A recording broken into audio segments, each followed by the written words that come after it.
Uh, how's that look now?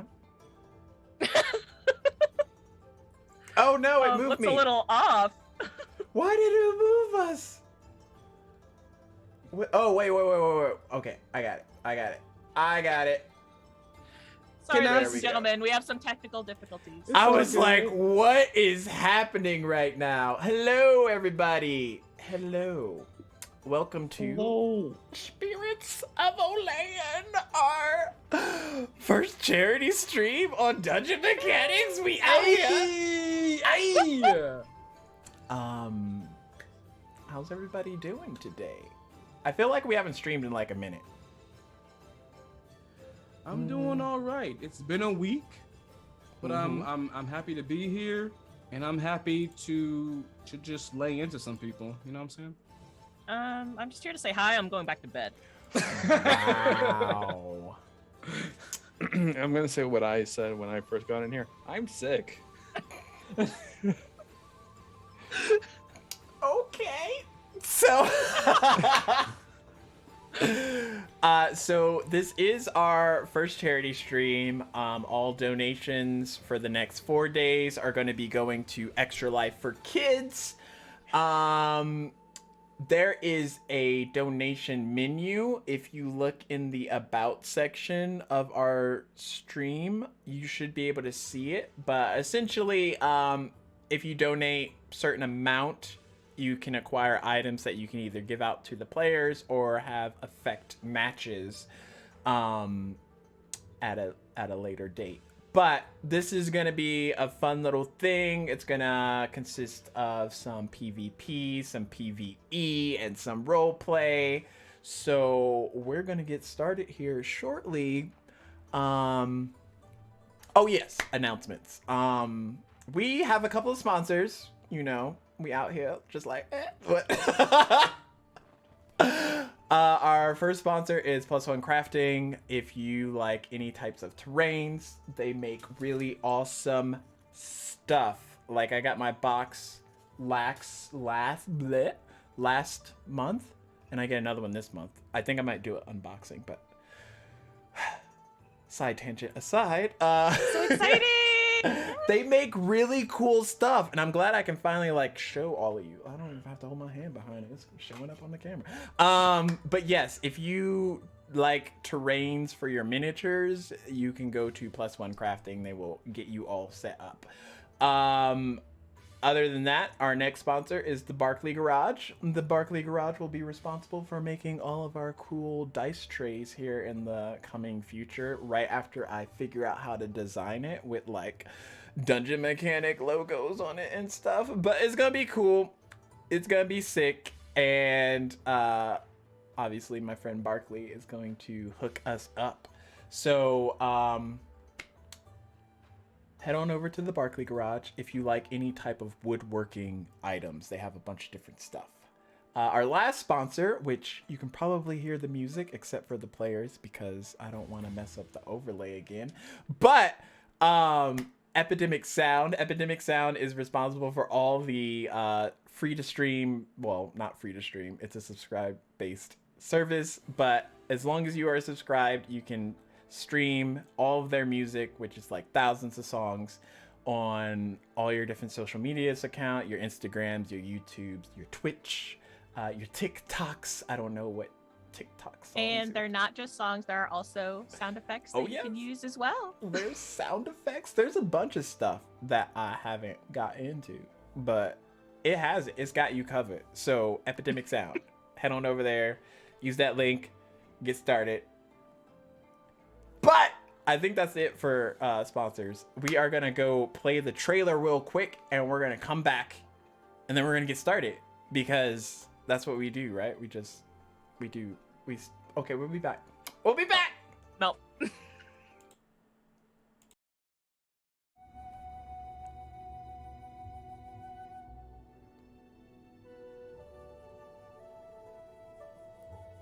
What is the meaning of life? Of death?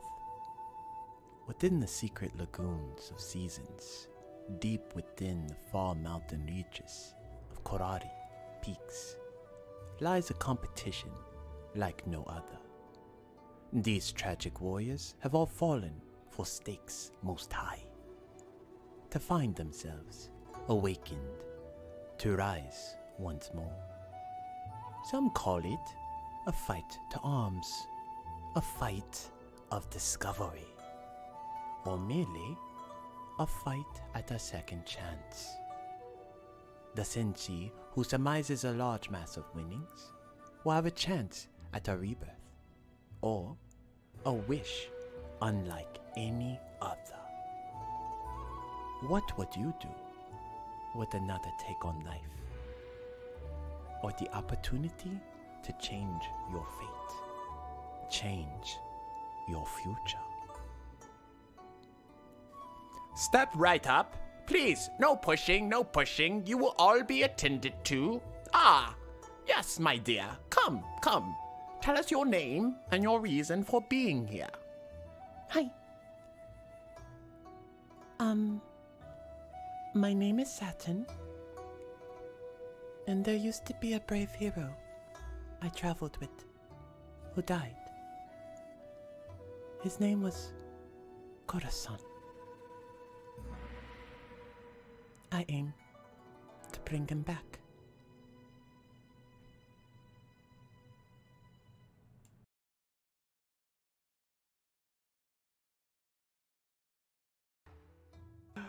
Welcome back. I was like, is this trailer that long? I don't remember it being that long. So let's get started. I don't know if y'all actually watched the trailer, but to set the setting, y'all are in the Kawari Peaks, which is located in a region within Diademia that you all are familiar with world-wise. In this particular peaks, there's this place called the Lagoons of Seasons, and there's this particular event that takes place once a year that transpires over the course of 4 days. And the first day is the spring event, followed by the summer, autumn, and winter event. These warriors have all died. However, they are fighting for a second chance, whether that be at life or at something else that they can hopefully accomplish by achieving their goals and surmising a sum of 100 wins, whether it's through defeating other Senshi, as they're called, or, just taking out some monsters. But the other pivotal part is wins mean a lot of things. If you win enough matches, you can also turn those into special items. For meta's sake, it's like green items, blue items, purple items, to help them, amass more victories in the future. So the players kind of have to essentially balance, teeter-totter their wins with also getting stronger. But it's fine, because there's the donation menu that you can use to also help out the players as well. Or hinder. There's also hinder stuff out there. But we are going to open up in this particular dojo where a bunch of new Senshi are registering themselves for this competition. Step right up. Next. You there, grumpy woman with the half-orc tusks. What is your name? So you see this hulking half-orc woman kind of step up to the table. Her arms crossed, and she kind of looks down at the dude taking the information. Carolyn 3 silver. 3 silver? What happened to the 4th silver? It's funny because your name has coin involved. Okay. Carolyn 3 coin silver. What is your purpose for coming here? I mean, besides the obvious, you're dead, obvious. But, enlighten me. There's a place I need to go back to. If I'm not there, well... She kind of gets this look of like, oh no. Place question mark needs to be. Okay.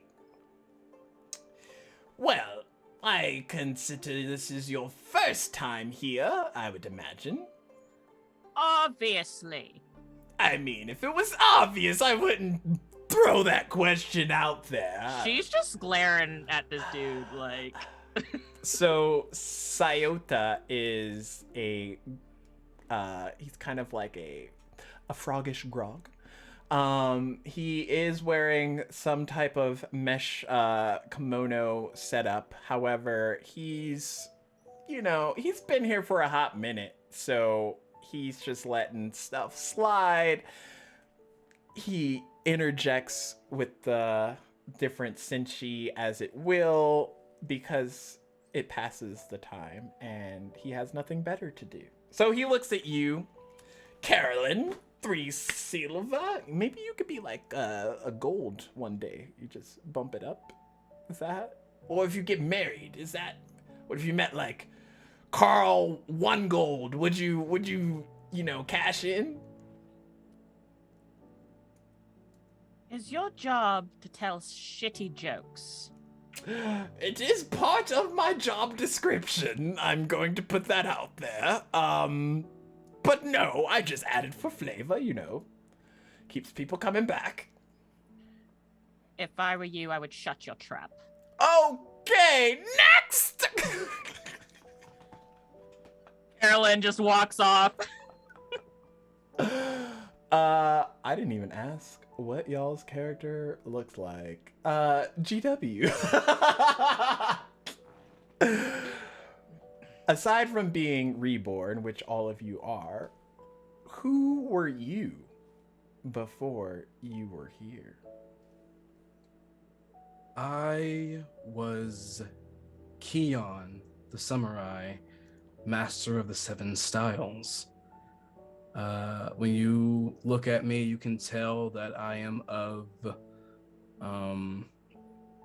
biracial lineage. I have medium dark skin with very, very curly hair that's pulled back tight in this huge curly ponytail. My eyes, though, look somewhat almond, and my eyebrows kind of peak on the sides as they come back down. I wear a elaborate kimono of black and blues and pinks and purples, and you see designs of a dragon dancing within the cherry blossoms across my garb. On my side, you see this very long samurai sword that the protector, the guard on it, looks like a very dramatic ninja star. The hilt is black with wraps of pink and blue. My eyes are hazel, and I am about like 5'10". That's me. So, Sayota, after Carolyn grumpily walks off, looks over to you. Yes, you next. What is your name? I am Keon. Keon! Your last name's not gold related, is it? No. okay, just trying to matchmake out here. Don't at me. What? Okay.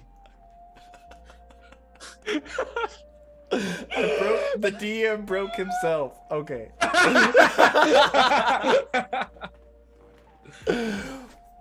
So, what is your purpose for being here? I am trying to return home. There is someone waiting for me, and I'm trying to get back to them. Ah. Well, her name's not Carolyn, is it? No. Who is Carolyn? And he kind of like looks over his shoulder and like points at the grumpy half orc off in the distance. That one there. I kind of look over and I see, and I feel like I just happen to see her snarl at some random person for some reason. I was, No, it's just me. I'm just okay. No, I do not know this Carolyn, and she is not who I seek to return to. Well, all the luck to you. If you win, hopefully your wishes desire will come true. Do you have any questions for me? Yes. Can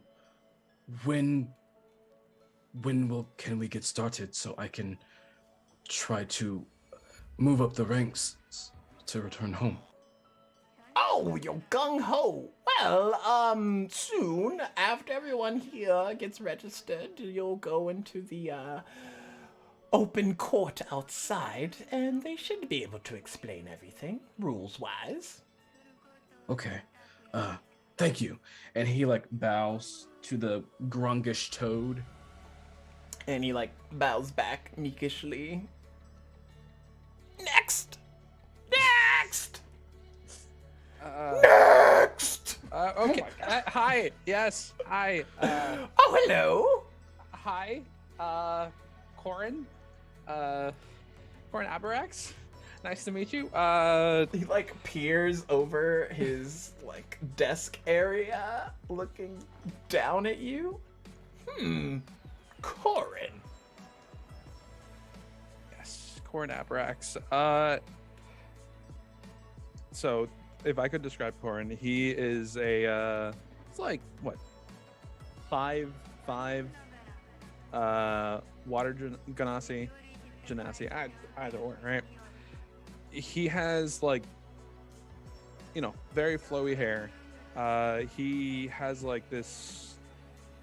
He has this like mithril armor, like, you know, very ordained, very, very shiny. You know, puts him out there. But if you look at him, he's not very. What's the word that I'm looking for? He's not very confident. He is very shy per se. And you know, he has this spear, but you don't actually know it's a spear. Sorry. It's like this little shrunken thing about this big. And it's just like, you know, on his waist, you know, just like a couple of like books, you know, a couple of books, scrolls, just a smorgasbord of things on his belt around him, just ornately a mess. But you know, he'll make it somehow. Hi, yes, I'm Corin. Nice to meet you. Do you have any questions for me? No one really asks me if I have questions. Yes, I do. Why are you here? Because I do know how I died, and it was because, well, you know how when you're in an adventuring party and, you know, people use fireballs? Well, yeah. One of my friends killed me. You died by Yeah. friendly fire? Literally! Literally. So, yeah, I kind of want to get revenge. Like the whole tone, his whole face like drops. Oh, right, revenge. But yeah, it's no big deal. I take this, and he like hands you this black scroll. Don't open it. Oh. Yet. Okay. I put it in the belt with everything else. Hopefully I don't lose this. Oh yes, I highly recommend not losing it. As I was telling the others, you just head on in to the court. Should be a big yard out there. They should have you all probably standing, cause seats. Who's got time for seats? And someone should, catch you all up. Okay, fair enough. Well, thank you. I hope to see you soon. Maybe I don't know how this works. Okay, bye. Okay, bye. Oh shit. Next. And he's just like yelling off to someone else. So Carolyn, as you're walking, there are these kind of like maiden ladies wearing really nice kimonos that are walking up to you with like elegant fabrics and like holding it up to your sides. Would you like to wear this, madam? No. How about I'm perfectly this fine one? with my armor. Okay. So you're one of those. One of those. You know, the warrior sort. Yes.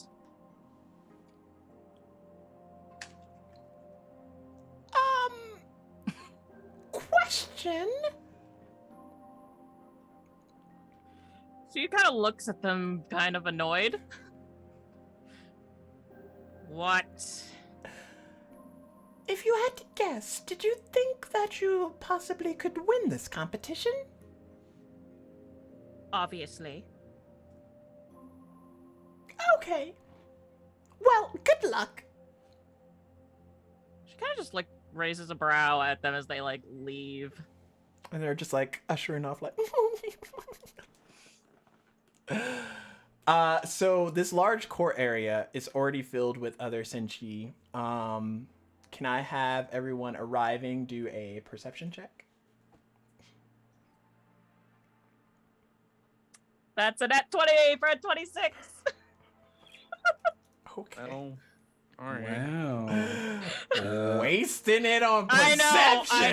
I know. That's an 18. 18. Okay, we at here. Perception. This. Ew. It's an 11. 11. And I'm gonna keep it. So with the 11, you all will see that this area is like very large. There's roughly 1,000 Senshi that you can see just by ballpark guessing from head counts. They're all kind of standing there. Some people are gathered and talking. Other people are just, focusing themselves, getting ready. No one's kind of standing out per se, except for you, Carolyn. You see a young woman with long white hair, very platinum-esque. And she looks quite familiar to you. So Carolyn's like scanning the area, like watching, and she notices this woman, and she kind of like does a double take. And so she walks over. Satin, is that you? Miss Carolyn, you're here as well? Yes. What are you doing here? I would like to save someone. And who is it? The one we lost. The one my team lost. She kind of just gives like a knowing nod. I see. So you're joining this competition as well, then? Yes, ma'am.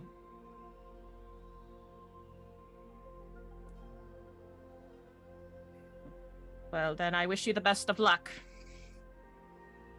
Same to you as well. And with that 18, Corin, you would have seen the woman that scowled at you earlier is talking to this young, used to be previous human female. She looks to be a samurai. She has different blades and accoutrements on her side, just nestled there, but in a way that they're readily available. But yeah, you see that as you I enter will into. stare at the, like, not really like stare, just be like, take it in, just be like, huh, okay, that's weird. I'm just gonna. She scared me earlier. I'm not gonna mess with that. In fact, he puts on a mask, just because he usually has something here. I forgot to mention that, but he just puts it on, and just no. So in that fluid movement of just transitioning your mask to try and get out of there, you bump into this larger male as Kion kind of gets hit into by this Ganassi, essentially. Oh. Sorry? Kion? He was zoned. Oh, yeah, that's why I Hey, said it. hi. I don't actually know your name, but I'm just like, oh, sorry for bumping into you. It's okay. Okay. Are you okay? I'm fine. Just trying to avoid that. That lady that was like kind of, yeah, her. Yeah. As Nice he's to meet talking you. to me, I'm going to just kind of slowly and gently and respectfully like lift the top of his mask so I can just see his face while he's like kind of babbling. Okay. What lady is that? The one over there talking to the other lady, the lady with the platinum hair. Okay. DM, Mhm. as I look at this lady with the platinum hair, how do I want to ask this question? Am I attracted to her? She's very beautiful. In manners of just like regular established beauty from centuries of predetermined beauty standards. But yes, she's pretty. She's quiet looking. She doesn't seem to be saying much to Carolyn. But you do see her demeanor is very structured and almost regal, and she does have a sense of as if Carolyn's in a position of authority. She's very receptive to that in this room of strangers. I see, and I see the like, double like samurai swords and stuff upon her. Oh yes, she doesn't hide them essentially. Yeah, we rarely do. I'll look at her in a way of respect as I look over another samurai, and I'll look to you. I'll look back to Corin. Well, she seems like she's nice, but I can see by her weapons that she can be quite fierce. So. Oh no, not her, not her. The one Oh, the you're other talking one. to. Oh yeah, that one. Yeah. I'm walking over here because of that reason. Oh, I am Keon, by the way. Corin, nice to meet you. Corin, nice to meet you. I am also I'm a samurai. Those are really cool. Can I see them real quick? I don't think. Well, yeah, sure.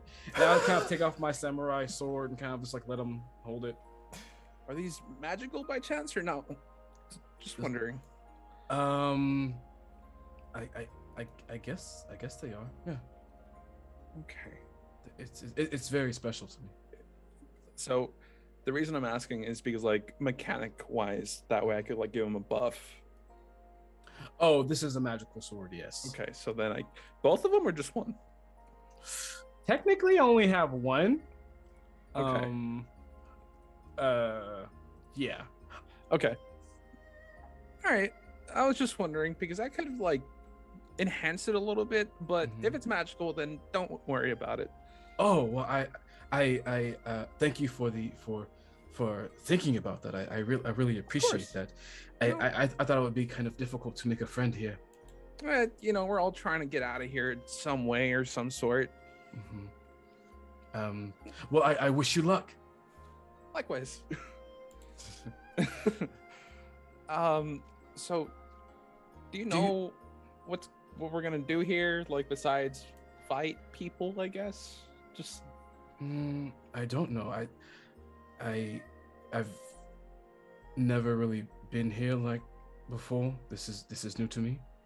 okay. So I don't know what to expect. But if there is a team up, a 2-on-2 or a tag team, maybe you and I could go in together. I would very much appreciate that. What's your specialty in fighting? So he is going to grab like this little thing, like and like just hold it up to you. It's like, oh, this. It's like this little tiny thing, like a little tube. What? Oh, one second. What is One this? second. I will like basically, you know, like some form of arcana, like use it, like cast something on it essentially, and you'll see it like expand, like a jagged pattern of a spear. Like, and it just like it doesn't even like turn into, you know how a spear like has like two parts. Mhm. It's all kind of connected, and it'll just like come out like jagged as well. It's like, Whoa. yeah, it's this. And Interesting. Can I see it? yeah, of course. Huh. And I kind of like look at like the jaggedness of it all, and I kind of like give it a twirl. Huh. Very nice. And as I look at this, what's the color on this jagged spear? So it's like a silver with Mhm. like a green, like not ethereal, like a green liquid flowing through it. Interesting. Very cool. Very cool. Yeah, it's something that I picked up along the way, and it's very personal. And like I'll just toss it up, and you'll just see it disappear. Ah. Nice. And like, Helpful. What's your passive perception? My passive percept Yeah. is 17. Okay. So then you would probably see it like, because again, my guy's a mess. Corin has, you know, just disorganized. So like you will notice that the little tube will appear like on his belt again. Huh. Okay. Interesting. Yeah, I've seen certain skills like that before. It comes in helpful when you need to get something in without being noticed. Yeah, it's really cool. It is. It's well, hopefully this comes in handy. I'm also like, you know, I'm good at arcane stuff. Just like I'll like summon a mage hand as well. Just yeah. Oh, and as I see him do that, I do it kind of like the same thing with my hand, and you see kind of like a pink bluish mage hand. Huh. That's really cool. I'm gonna with my mage hand, I'm gonna try to shake your mage hand. I'll do that too. Actually, no. So Corin would be like, that's cool. What are you trying to do? I'm trying to shake your mage hand with mine. Okay. Does Carolyn see this? He attempts it. What's your passive? 16. Yeah, they're close. They're within eye shot for you to see like this mage hand interaction. I don't like this. We're just chilling. So yeah, Carolyn's just side-eyeing and she's just shaking her head. Damn magic. And I happen to hear that across the way. What's your passive? His is a 17. I mean, she's Mine- not like mine's a 10, screaming so it I'm just out, like- but like, she's like, unless you have real good goddamn hearing, she's like mumbling to herself, like, yeah, goddamn magic. You hear like mumbling coming from that area. Well, with that, I'm just gonna kind of give Corin a bow. Okay. I'll see you soon. Okay. Good luck. Good luck. Keep me in mind if there's a time to team up. By the way, do I see like an animal around Corin by chance? Like Okay. a bird. Just Like a making little sure. Tweety tweet. Just making sure. All right. I You know I why? bow. Because Carolyn's already stolen the bird. I bow and I Okay, walk. Hold on. Stacks, can I have like a pet owl, like a little tiny one? Roll a d20. Like Ooh. physically? Yeah. That's a natural 20, baby. Uh-huh. Yeah, you can have an ethereal Tweety bird thing. I'll take it. So yes, you do. Oh, and who is this? And I'll just kind of like like coochie coo it. So while Corin is very reserved, just like, panicky all the time, Hootlam is like all about it. Just like chilling. It's like, give me attention. Give me the attention. Oh yeah, let me get under there. Let me get that. Aww. What is it? What's its name? It's Hootlam. It's like a little tiny, like ethereal owl. Hootlam. I get it. That's very clever. Thank you. He actually named himself, so or she. Sorry. Hootlam, you are extremely cute, and you are maybe one of the fiercest warriors that I have seen here this day. It'll just like do a little head tilt and like puff up like laughing. And with that, give a bow and I head off. Okay. Carolyn's going back to change her request to acquire a bird. Instead of going back to a look. Anyways, as you all are standing there, there's kind of like a hush that falls over this courtyard area. And it starts subtly, but you see like a wave of people kind of like bending down to sit in their spots, and it just kind of ushers its way towards all of you, and then the people in front of you kind of like kneel down and like sit comfortably as this very lanky, skinny Githyanki male kind of walks onto the stage. He has very elegant kimono robes wrapped that kind of billow and flow after him, and a very tall, majestic looking hat with a bit of scroll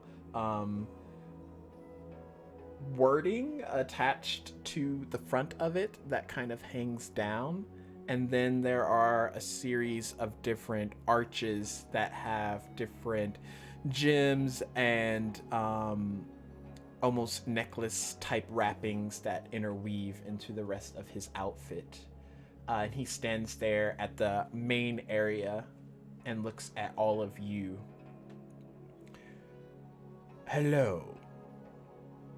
I am Master Reki. You all are here to hopefully acquire something that you did not have before. Your current challenge will begin momentarily. And in order for that to happen, you need to look deep within yourselves. And as he says that, there's this calming pulse that kind of radiates out into the field. You can see it dancing its way. And the people that it hits, their eyes kind of like gloss over a bit. And once it reaches the back area where you all are sat, it too connects into you. And as you breathe in, everything else kind of like fades away. People kind of particleize and burst out, and you're in this kind of oasis by yourself. But you can still hear Master Reki's voice. Your current challenge is something to do with yourselves.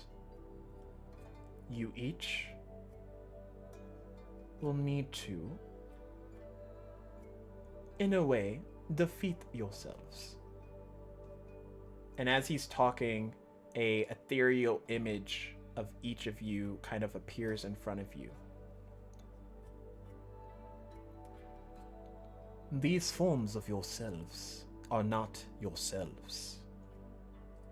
They will only take the dodge action. Okay. However, whoever is able to pierce these ethereal beings to the point of half health will win a prize. And as those words resonate in your mind, I need you all to roll for initiative. Oh, here we go. Here we Hey! 22. go. 22? Nice. I didn't even know we could roll that high. Let's see what I got here. Okay. Ooh, and I'm we got about it. donations coming in? Okay. We're about I'm cool to with do that this. 18. I'm cool with that 18. I'm cool with that 18. I ain't got nothing to say about it. I'll take it.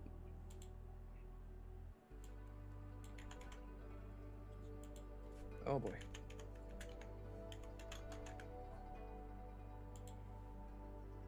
What you got, Corin? What you got? Got a 19. Oh, nice. We fast. We fast out here. Okay. I Oh, mean, yeah. level 20. We out here. So we received our first donation of $25 for Extra Life for Kids. Let's go. Thank you. With that, it is high enough to use the donation menu, which I'll post it on the Discord in the art area for you, Laura, and then you just let us know if you want to use that amount to buy any items for the players or hinder the players. You just let me know. So while I'm doing that, I got a 22 from Carolyn. What did Kion get? Keon Keon. got a 18. 18. And Corin? 19. 19. Sweet. So, using your character sheet, Carolyn, you are first. They are using the dodge action, so if you attack them, it will be at disadvantage. What would you like to do? Let's see.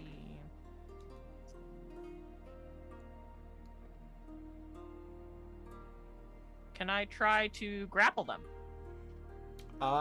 Sure. Although, are you just trying to grapple them to get that advantage down to regular?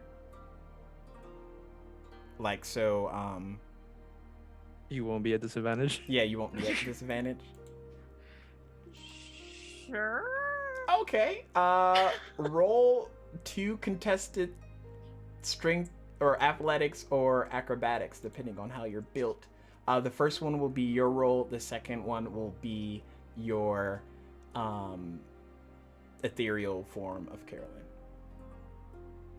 So the first one I got a nat 20 for a 29. Okay. Wow, I'm scared. Oh. And then the ethereal got a 14. So yep, you have her grappled. You have 2 more attack actions to use. What would you like to do? Oh, I'm attacking. Okay. I'm going to go ahead and do a unarmed fighting strike. Okay. Ooh. So 14, and that does not hit, I don't think, because it goes with our AC, correct? Yeah, it goes with your AC. Yep. All right, and then I'm gonna attack again. Okay. She used up Oh all her my nat gosh! 20s! Yeah, a She 15. used That them doesn't. all! So hey, So, she's grappled though. It's fine. Carolyn, you immediately lunge out and you grapple this other ethereal form of yourself, and they go down without much trouble. But as you're trying to punch into it, it's just ethereal enough that you're finding it kind of difficult to lay them hands on your other form of you. So she's got her chunk. Like, stop moving.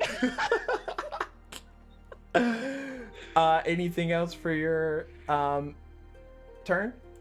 That was my actions.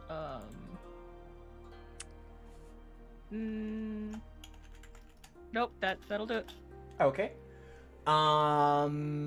Next up is Corin. All right, so Corin sees himself as like, oh, okay, so that's me. He's gonna put on the mask. Okay. So put on the mask, and just immediately expend, like, you know, the lance, the spear, and rush in and just like start jabbing at him. Okay. So Thank you for the sub, Brent. Welcome. 27 to hit. I think that hits you. Hold on. Oh wait. It's 21 at to hit. Just hits. Just hits. I forgot you're at disadvantage. Yeah. So it's 1d12. That's 15 damage. Okay. For the sake of this exercise, just mark it off your sheet because you're just attacking yourself, and it's not attacking you back. So.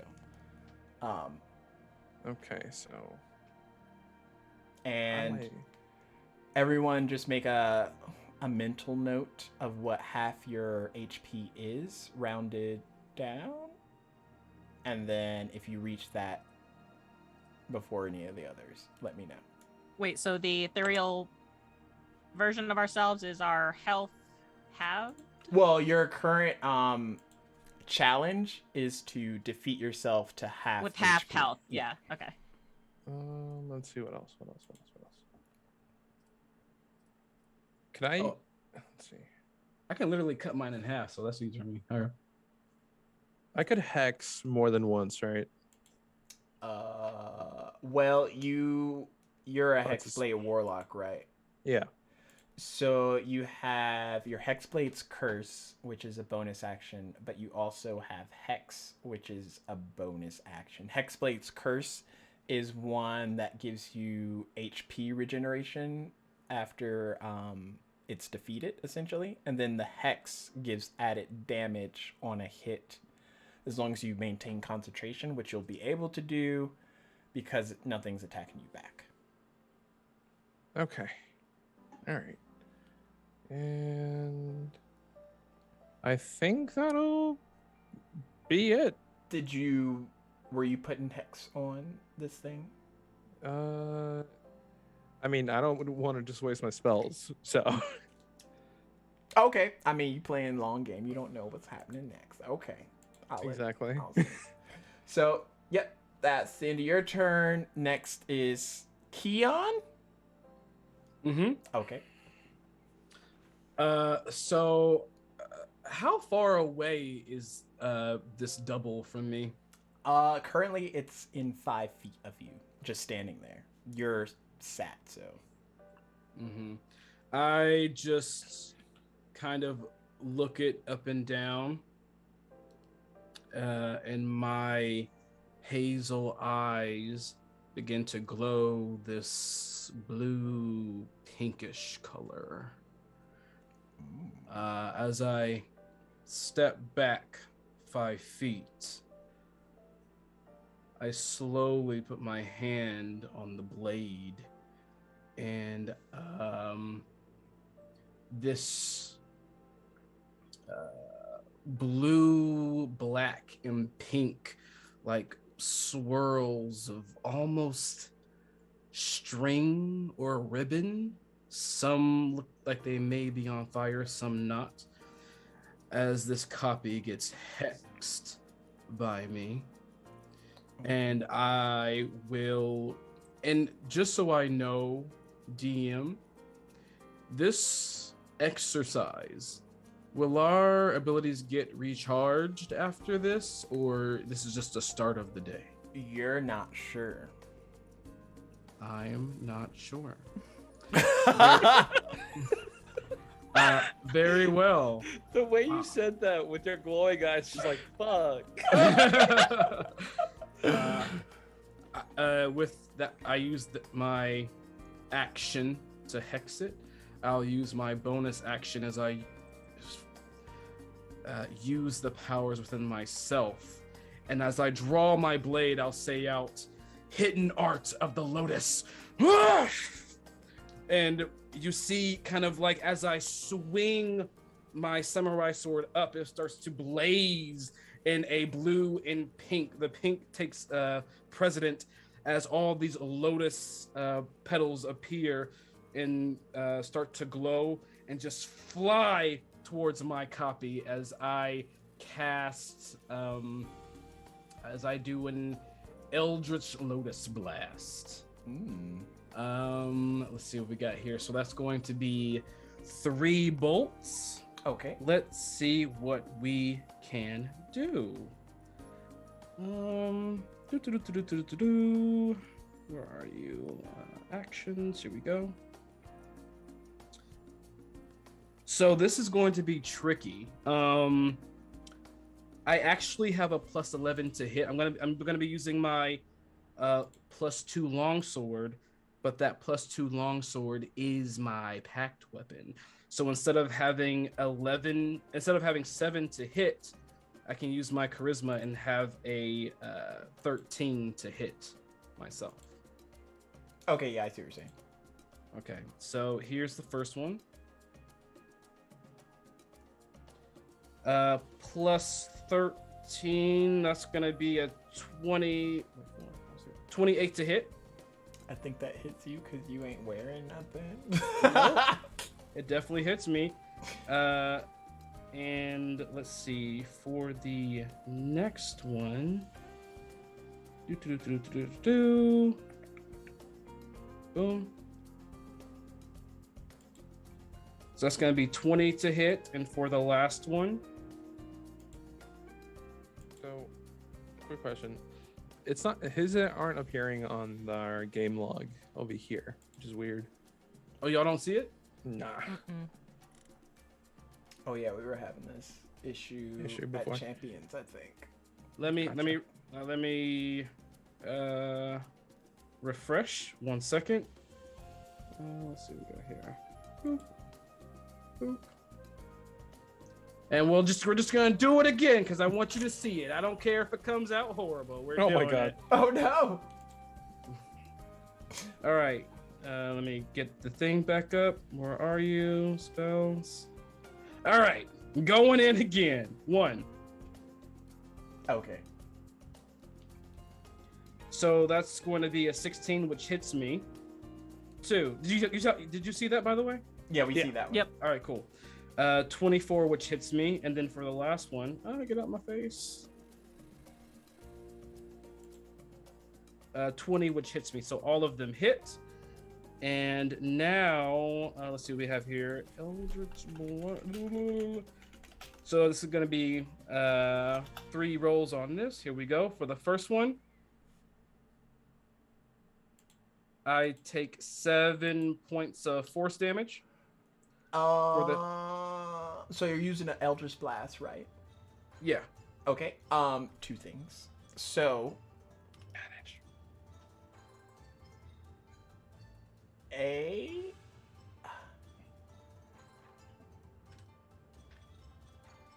is there anything to cancel out the disadvantage from the dodge that you can think?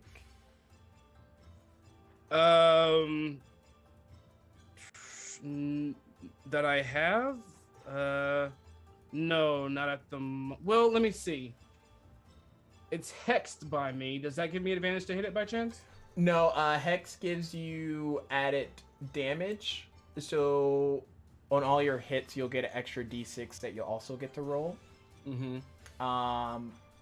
And then it's up to you, DM. Do you want me to roll a third time for disadvantage, or yes, I'll do what you like? But bonus, Eldritch Blast. Once you're level 20, you pop out 4 of those jokers. Oh right.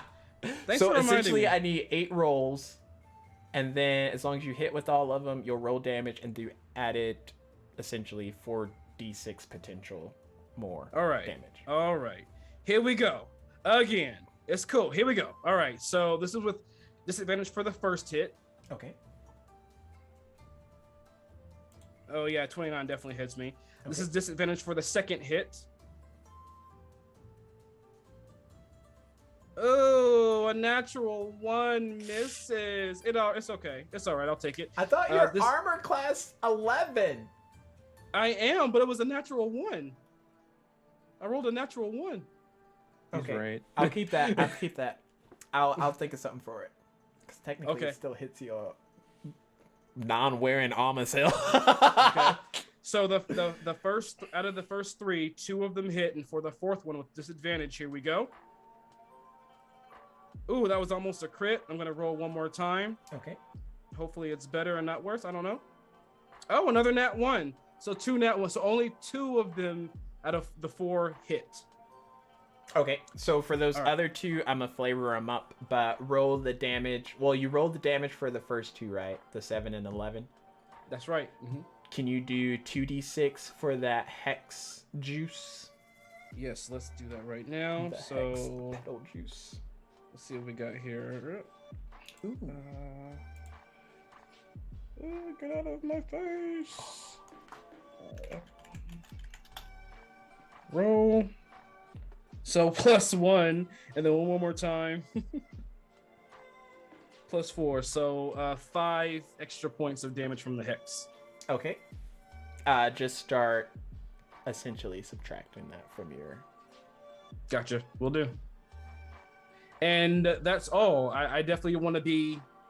I stepped back before I did those blows, so I am 10 feet away from myself, Okay. and that's it. Sweet. So first round, good stuff. Second round, you all feel this energy pool kind of like swirl around you. Okay. What? This energy kind of like radiates around all of you individually, obviously. Is it a good energy or a bad energy? As it dissipates in this round, you have double damage. Okay. Ooh. Okay. So To hit Corin, ourselves? yeah. I mean, there's still a disadvantage if it applies, but when you hit, you're basically rolling twice as much. So keep that in mind. Okay. So double damage, basically. Yeah. And then if you crit, you're rolling quadruple damage. We out here, we trying to kill ourselves. Max, that sounded absolutely horrible. I mean, we trying to take ourselves to half health. We about to unalive ourselves, okay? Yep. Unalive ourselves. All right, my turn, correct? Yes. All right, I'm gonna punch this. I would say the bad word, but you know, Then I'd just be talking about myself. Oh. So that hits. That hits. And that also hits. Nice. So double toil and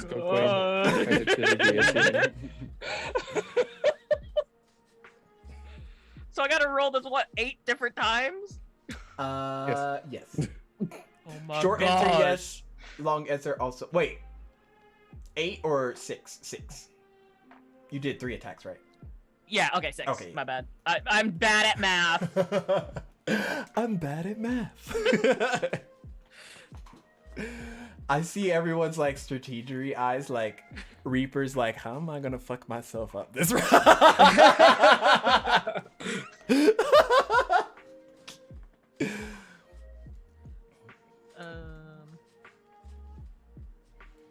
Math is hard, y'all. Oh no, yeah, no, it is. It is.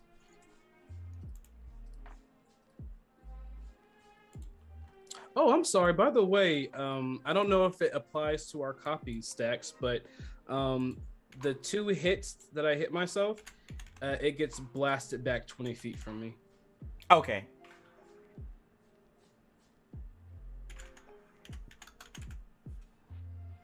Okay, yeah, that is 47 points of damage. Oh. Oh, dang. Just,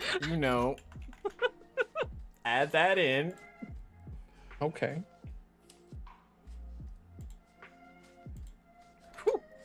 Okay.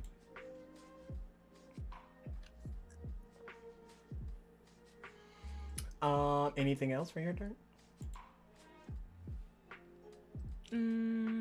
No? Wait. Oh. No, extra punch, extra punch, extra punch.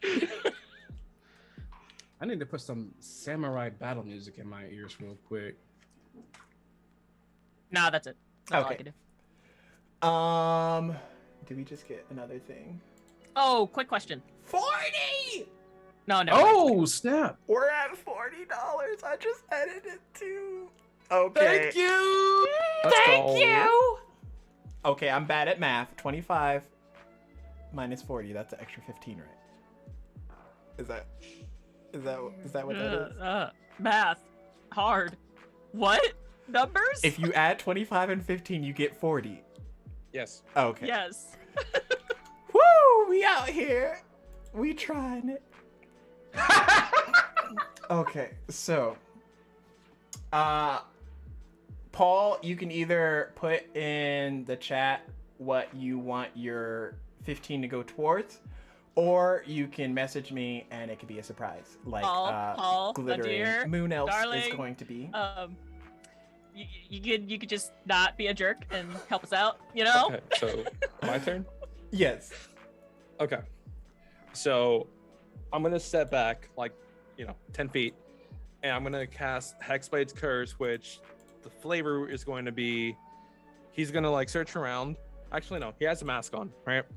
And the eyes flare like this greenish emerald color, and that's essentially the Hexblade's Curse. So question. What's up? Are you doing the Hexblade's Curse? Hexblade's Which Curse. it does different stuff. Yes, You I know. get a bonus to damage rolls, which I can see why. Any attack rolls you make against the curse is critical. Roll a d20. Okay, so 19 and 20s are crit. Okay, so yeah, I can see why. Okay, just making sure, because like essentially they're separate things, but All right, and then my lance is my pack weapon, right? Mm-hmm. So is that because for Eldritch Blast it's plus 10, but with the lance, if I cast it with that, can I do that? Yeah, it'll bump it up to 12, I believe. Okay. So here's what I'm gonna do. Like, he's gonna take the lance and just like kind of spin it in place, and like as he's doing that, like just fanning it essentially, 4 motes are gonna appear, and then he's gonna just shoot the beams, and they're kind of like gonna start spinning towards myself, my ethereal self. Okay. Also, luck and inspiration to all the players. Oh, thank you. Is Cool. is a luck a D20 and a inspiration a D6? Correct. Okay. All right, so Thank let's you. see. Let's see what we get. So I am at disadvantage as well, right? Currently, yes. Okay. 1. That doesn't hit. Your AC is higher than 19. Okay. It is. Oh. See, I got him. I got y'all out here trying to max out your characters. Come at me. You gotta come at yourself first. Listen, DM, I'm gonna need you to bring that level of sass Okay. from here to here, okay? So It's not on the first screen one anymore. First one doesn't hit. The second one doesn't hit because it's at disadvantage. Third one doesn't either. And the fourth one would have been a crit. Would have been a crit if it wasn't for disadvantage. Oh my god. But does it hit? Yeah, it does. Okay. So double damage, but yeah. Just roll it twice.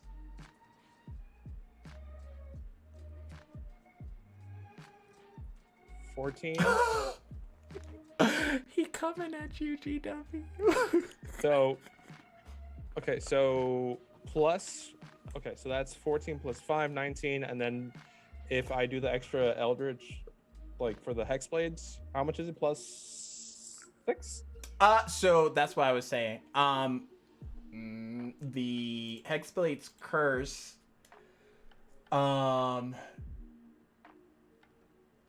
is separate. I don't know why they call it the same thing. So the Hexblade's curse gives you an added bonus to your attack rolls. A 19 and a 20 counts as a crit, and if they die, you get HP back. But the Hex, which is another bonus action you have to use in the future, would be that extra d6 damage. Okay. So next round, if you do Hex on it, then it'll have the Hexblade's curse and the Hex on it, and then you can do Okay. all that stuff. So then it 19 damage to me. Okay. Subtract that. See, I don't know who's gonna win because, like, Carolyn's hitting harder, but she also has like way more HP. So then it's like, maybe, possibly. Thank you for the subs. Salty got a sub from Family Fantasy RPG. Thanks, Corin. Oh, hey. Thank you. Next, that's all you were doing for your turn, right? Yeah. Okay. Next is Kian. Why do you always say my name with a question mark? Because there's the I, and my brain's like, it's not the I sound, it's the E sound. Okay. So this is what we're gonna do. And I would rather use this on myself than anyone else. We about to go in. Oh. I'm going to swing my blade around again, and I'm going to yell out the same what was it? Style of the Falling Lotus. But this time it's just like I'm swinging my sword so fast, so many different ways, you can hardly even see me. You just see this fall, this blast of endless petals, lotus petals, as I use my action, my bonus action, and action surge action to unleash a barrage of eldritch blasts upon myself. So here we go. I'm gonna use them on phone. So first one with disadvantage. I like how you said we can see. I'm like, nobody can see you except you.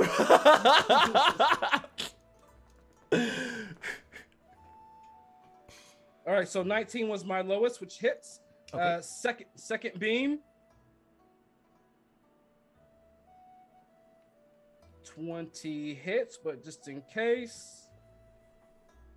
And 16 still hits, so the second one hits. Third one. A 20 or 24 that hits. Number 4. 25 or a or a 26, they both hit. Number 5. An 18 or a 27, they both hit. Number 6. A 30 or a 18, they both hit. Number 7. A 21 or a Everyone's like a 14, they both hit. Number 8. He's fucking himself up. A 19 or a 29, they both hit. Number that was number 8. Number 9. That was a good spin. A 21 or a natural 1. Number 9 misses. Number 10. A 26 or a 20. They both hit. So hit, miss, hit. 2 more. Disadvantage. A 23 or a Carolyn, I think is just gonna tap out right now, like that. or a 29. They both hit. Last one. A natural 1 misses. So we have 10 bolts coming at my face. Here we Well, go. actually, you got 20 bolts because double because damage. double And damage. you got 20 I d6 think- coming as well. I think Keon wins. Keon wins. Brain power is not working. You have 20 d6 from the hex that you applied the turn before, which is on it, and then you also have 20 d10 plus 12 d6. Oh well, yeah, that's right because we're doubling it. It That's depends right. on your That's right, health. Yeah, Like, that's right. how high is your health? I have. I'm currently at 64. I have to take down 64 more points of HP before I can win this. Oh, okay. Well, plus and 6 on then each one. You got 20 d10. So 6. I got times- 20 I have 20 d10 and then plus 5 times, on each one of those, and then I have 20 d6. Well, yeah. So 5 times 20 is 510. That's 100 alone, right? Mm-hmm. Wouldn't your agonizing blast alone whip you down? I mean, wait, do the damage? 'Cause I want to see if you kill yourself in this. All right, here we go. Here we go. How do you do a custom roll? So on D&D Beyond in the bottom left corner, there's like a dice icon. If you click that, Oh. it pops up all the different types of dice. And as you click them multiple times, it adds up like, 2d6, 3d6, or 1d6. And when you get them all, you just click roll. Yeah, just do that. All right, here we go. Get ready to use your fingers, DM. I'm counting on you to keep track. We about to break the bank. Here we go. So, first roll for Eldritch Bull. Oh, wait, don't look at that. That was not the damage. Hold on, don't look at that. Here we go. For the damage. So, 11 plus another d10. Okay. Roll it is... So that's going to be 15 points of damage on the... plus a d6. 15... 21. Well, the D10. Okay, so you just rolled it twice. Is that what I'm saying? Yeah. Okay. Or did you want me to roll it once and just double the number? So we're just gonna add the agonizing blast by itself because it's gonna do like set damage, which is 5, 10, 100. Wait, no. 5 times an agonizing 20. Yeah, that's 100. Okay. An agonizing blast just lets me add my modifier, which D&D already adds in there when I roll it. Okay, you're right. All right, so here we go. That was the first one. The second. Oh, look at that max damage. So that's going to be 20 plus 5, so 25 on the second. On the third, 6 times 2 was 12. 12, 5, 6, 7. 17 points of damage on the third. Okay, and next. I think you knocked yourself out already. 6, 7, 8, 9, 10, 11. 11 points on the second. Or no, or the fourth. Sorry, the fourth. So, 2, 5, 6, 7. 7 points on the fifth.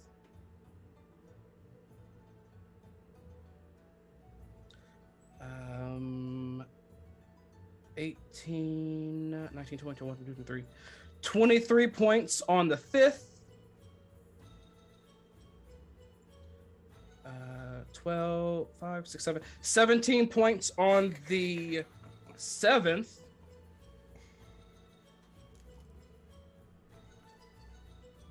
Uh, 9 points on the eighth.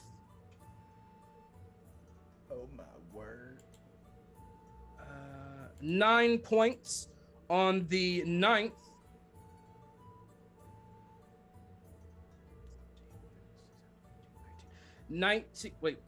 14, 15, 16, 17, 18, 19. 19 points on the 10th. And now it's time for the hex damage. So I already rolled the first one, so I just need to roll this 9 times. I wonder if I can, let me see if I can make it roll as many as I can. Doesn't really look that way. Do you have the dice icon on the app?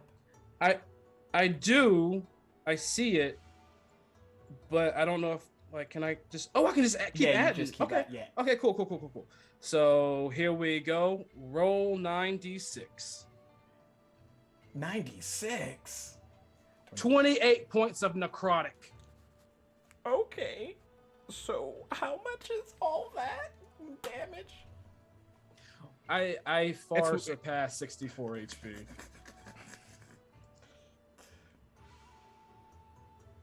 Yeah.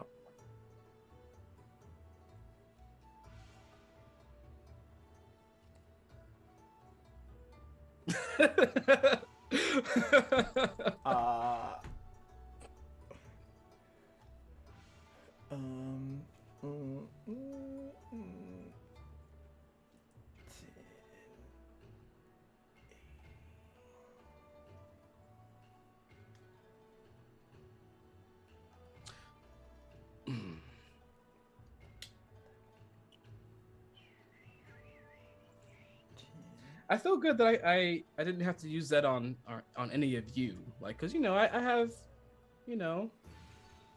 restraint when it comes to real people.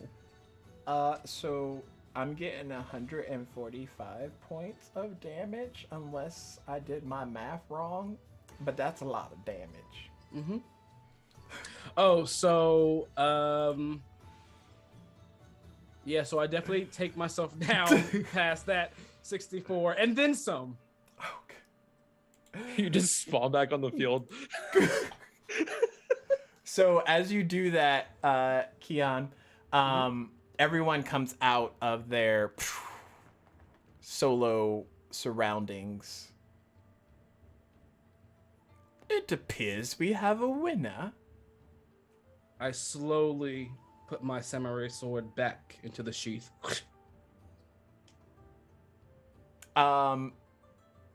So those other blades from the Lotus attacks that were nat 1s, can I have you make a dex save?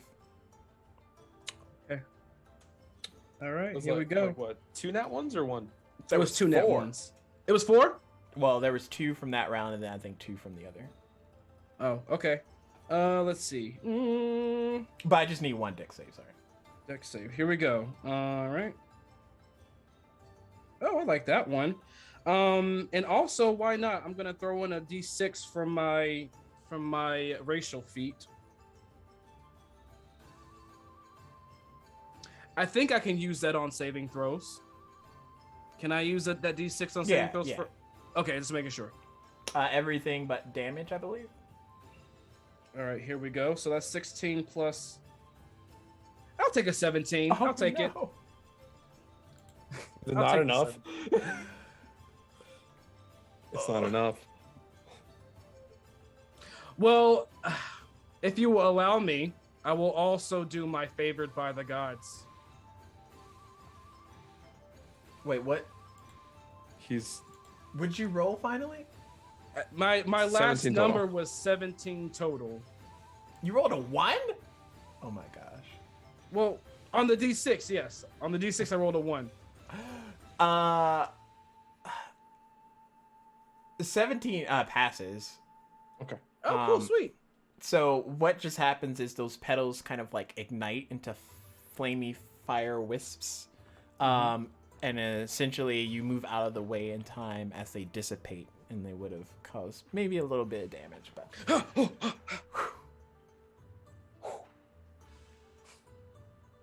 well, you come step forward. I walk up and just like bow. And with his long, like, slender fingers, he pulls out a gold scroll and hands it to you.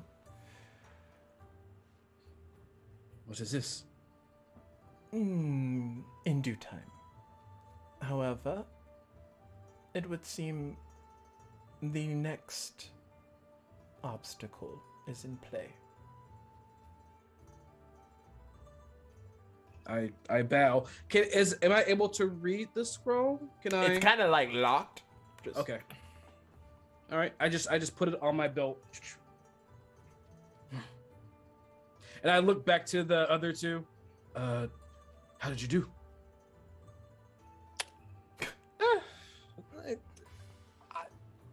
All right. Okay. All right.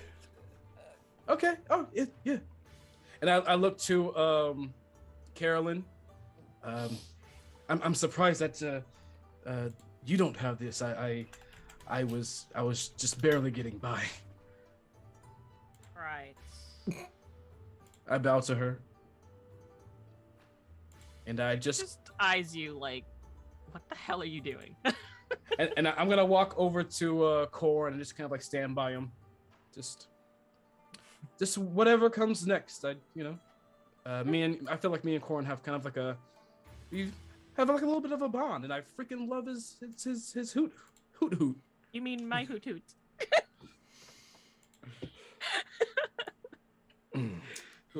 If you want to spend some time with them, go for it.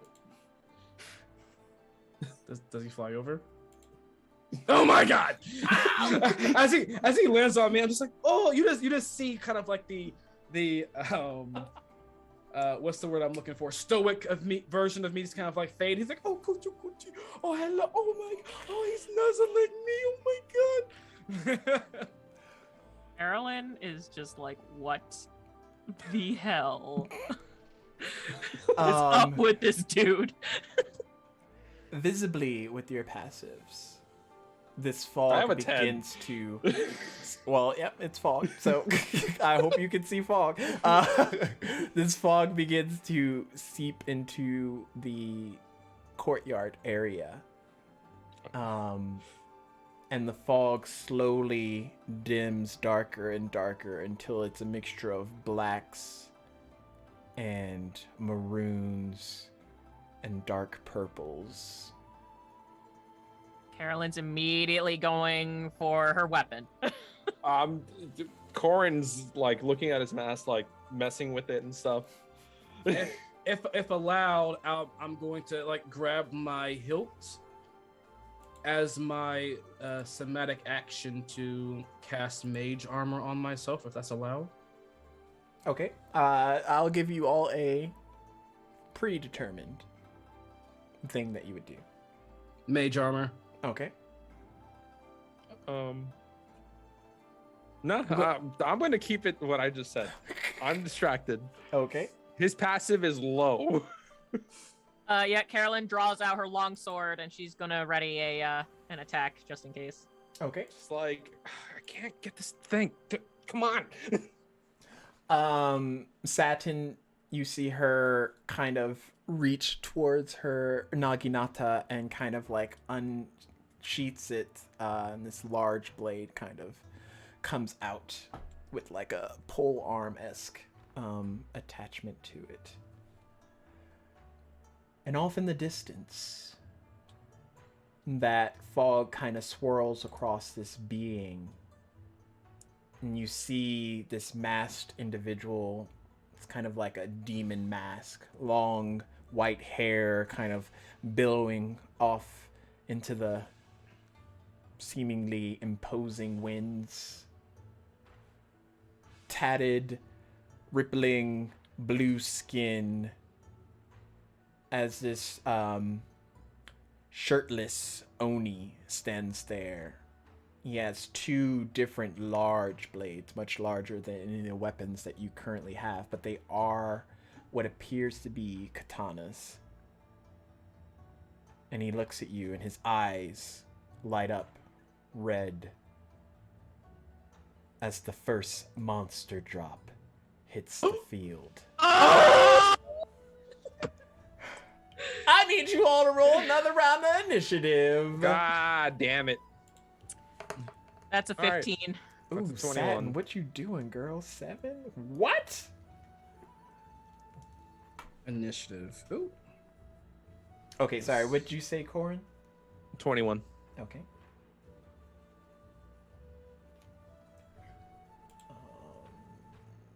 Ooh, +5 to his.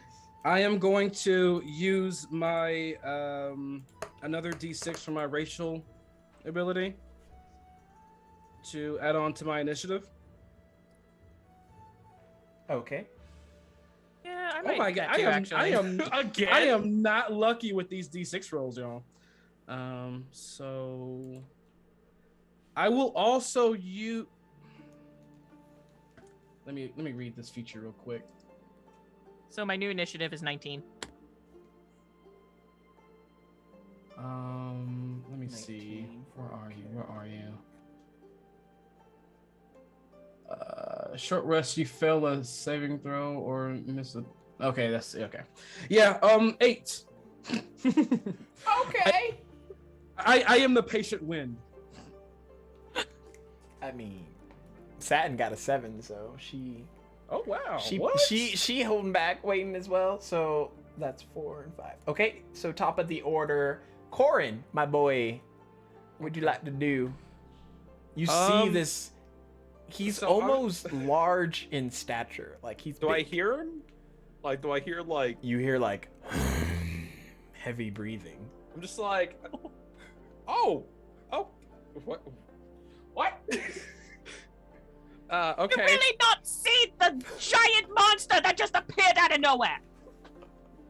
No, but, Are you that dense? I guess, sure. Oh, gods.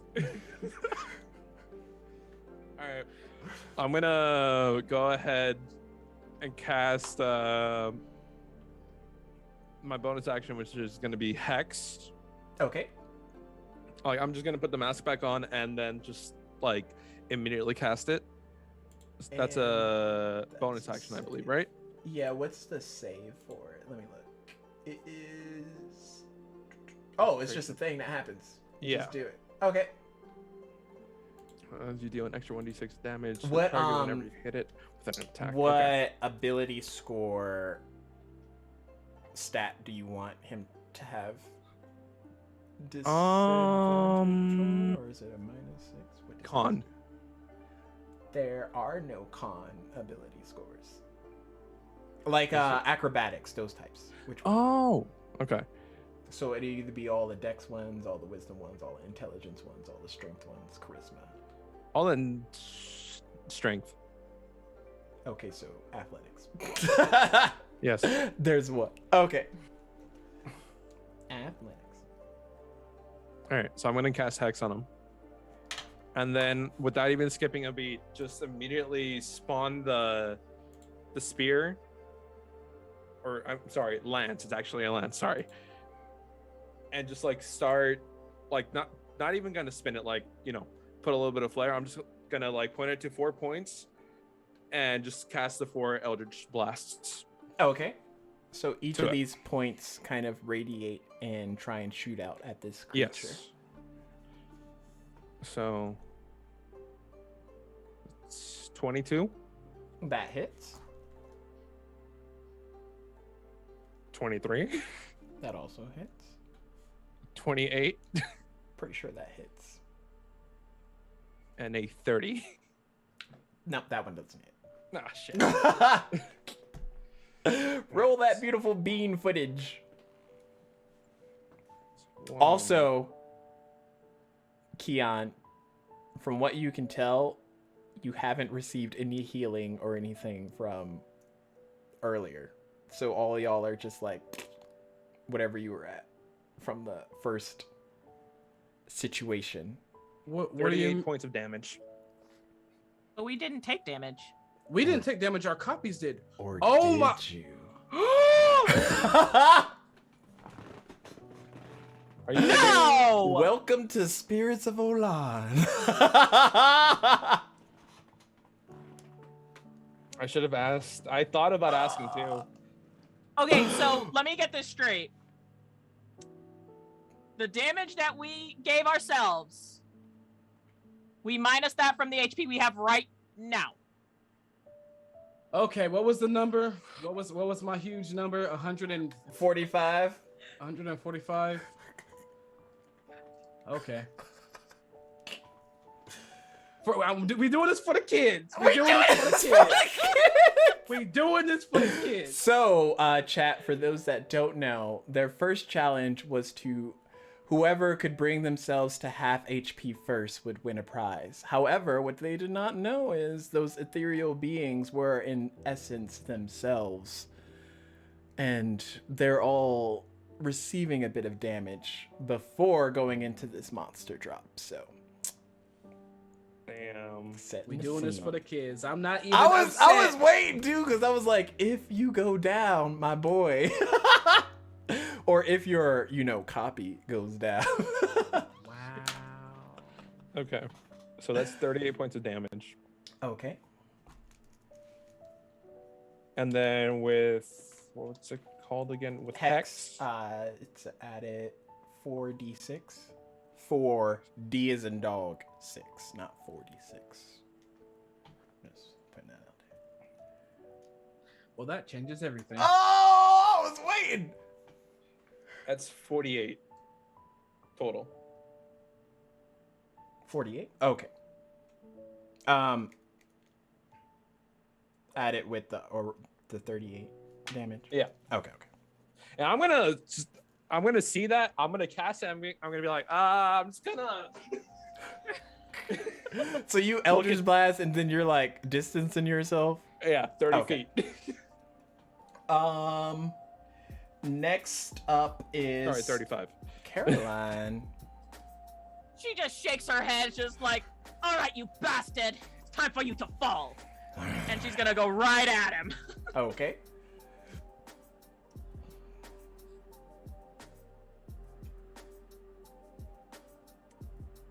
I'm gonna use a luck and re-roll that. We out here, we live. That's better! 19 to hit. That just hits. All right. Just gonna do two-handed. Ooh, 11 points of damage, and we still get 3 actions per turn, correct? Well, you do, yeah. Okay, cool. So I'm gonna roll 2 more. Oh, okay. So I got a nat 20 for a 29, and then I got a 25 to hit him. Okay.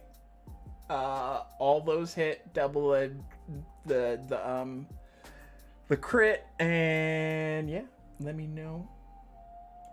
So the crit was a 14, and the second one's a 13.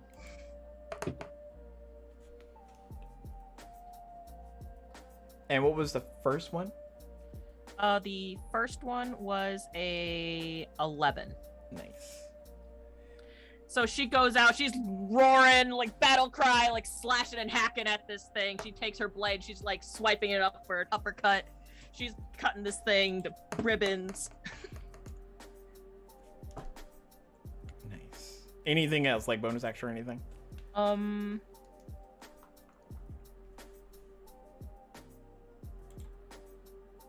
gonna action surge and do all that again. Oh, go for it. 17. Oh my gosh. 12. Okay, I don't think any of those hit. Nope. I got a 17 and 12 and an 18. So you watch as Carolyn goes in with which weapon is she using? Her longsword. Her longsword. She's like, come on, you fools! And she just like goes in, she's slashing at this guy and just like getting good clean cuts on this creature. And then something possesses her to try to do it again. And you watch as he doesn't even look like he moves, but his body just like as if it studied her attacks and just dodged every one of them.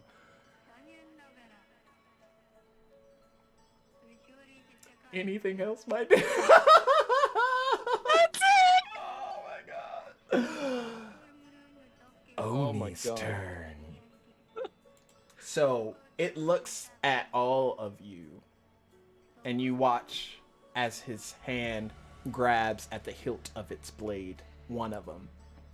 And as it unsheaths, this crimson red metal kind of sheens out, and he pulls it with this fierce kind of tug, and I need everyone to make a dex save.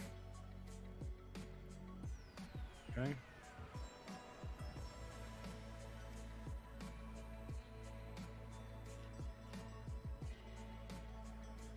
That's a 21. 22. Okay.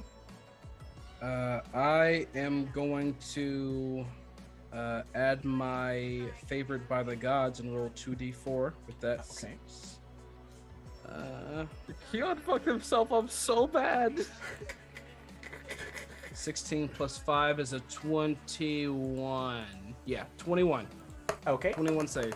So you all take half of this, which is 8 points of slashing damage. What? Slashing. 8. No, what if we save? Yes. Okay. It would have been 16.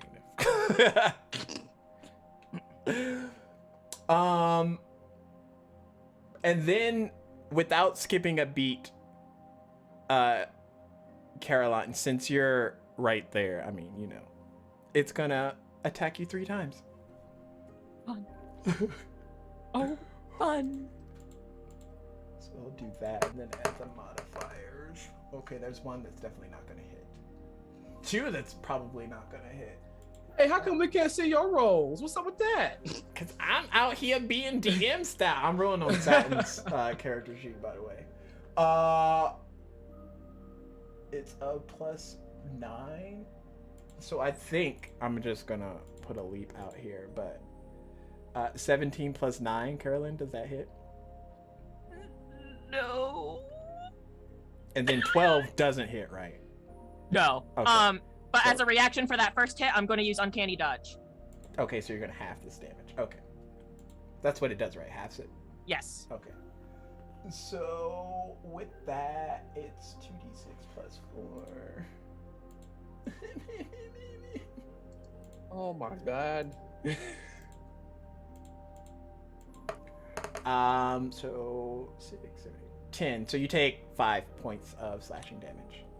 Nice. As it goes to try and attack you, but you're like, these blades are just, you see like small slivers of like crimson red shoot through the air, and you are able to dodge out of the way just in time. But one does manage to hit into you, but you kind of like almost deflect sheen it with your longsword, and it kind of like hisses off the blade, lessening most of the impact.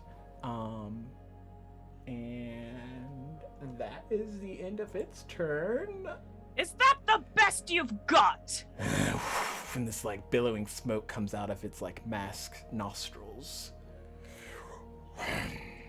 I've seen puppy dogs scarier than you. Okay. Okay. Keon! Whoa. Kill me. You can't be like, don't kill me after you just puffed up to the freaking. Okay. So, Keon is incredibly injured, as you know. Jesus Christ. So this is what he's going to do.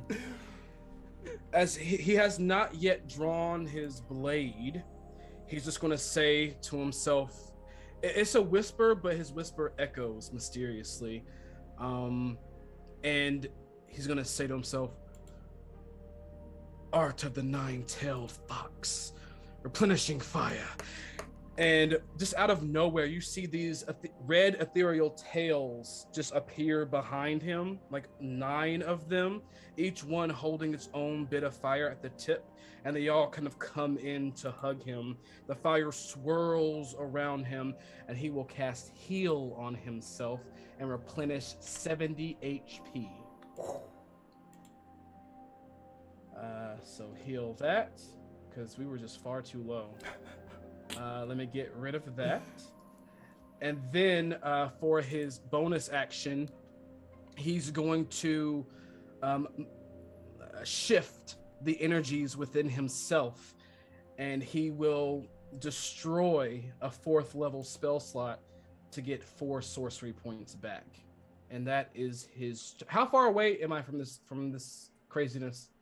Carolyn's like 5, so you're maybe 20 feet. I'm going to go 30 feet back. I want to be 50 feet away from this creature, and I am done. Okay. Satin's turn. I already rolled for her. She hits with all 3 of her Naginata attacks. They come in clean, and she's not going to pull a Carolyn and not do action surge. So that is just going to be her attack. She'll like kind of land down next to, well, kind of like to the back of this Oni creature, so that it has to choose who to divert its attention towards. And end her turn back at the top with Corin, my boy. You ran away. What you doing? I'm holding on to my spell, so I'm going to keep casting Eldritch Blast. Okay. So let's see. 4 more rolls. 21 to hit. That hits. 16 to hit. That one doesn't. Nope. 19 just hits. Yep, just hits. And a 21 to hit again. Yep, that So hits. 3 of those hit, right? Mm-hmm.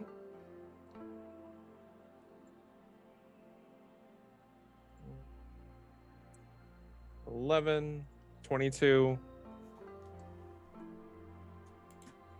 31, and then 3d6, right? Because it's still hexed, and it's a concentration. 3d6, yes. And we got another donation. Yay! We're at $90? Oh my gosh! 38 damage. 38 damage. Nice. So, you all watch, well, if you are looking in that direction, as like a earth, fire, air, water symbol appears, and out of those symbols, different eldritch blasts kind of erupt from Corin's position. 3 of them land onto this creature. It kind of hisses back, and the hex kind of takes over, and you see it almost lash back in as a second like bitch slap as these attacks kind of, you know, permeate onto this creature, and it's just still holding its ground, but it is looking not worse for wear, but it's looking, you know, not happy. Also, Colin, you can either message me or put in chat what you want your amazing donation to go towards. Oh, it was Jason. Jason! Okay.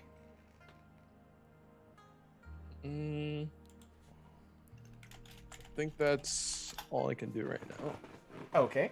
Coming up after Corin is my girl, Carolyn. So Carolyn's gonna take this opportunity as she sees this magic kind of fire off at this thing, and it kind of like stumbles back. She's gonna rush up right up on it, and she's going to attack again. Okay. There we go. Okay, a 28, That hits. 22, Okay. and a 17. No, I'm gonna roll an extra d6 for that one. Look at that. Much better. That's a 22. So they all hit? Mm-hmm. Okay.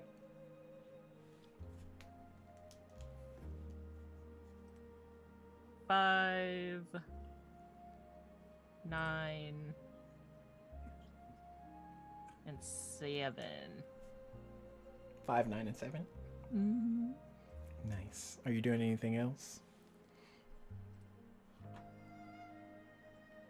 Mm.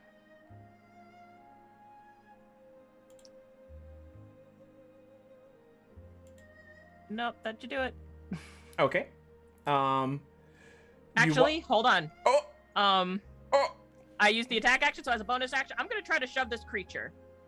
Okay.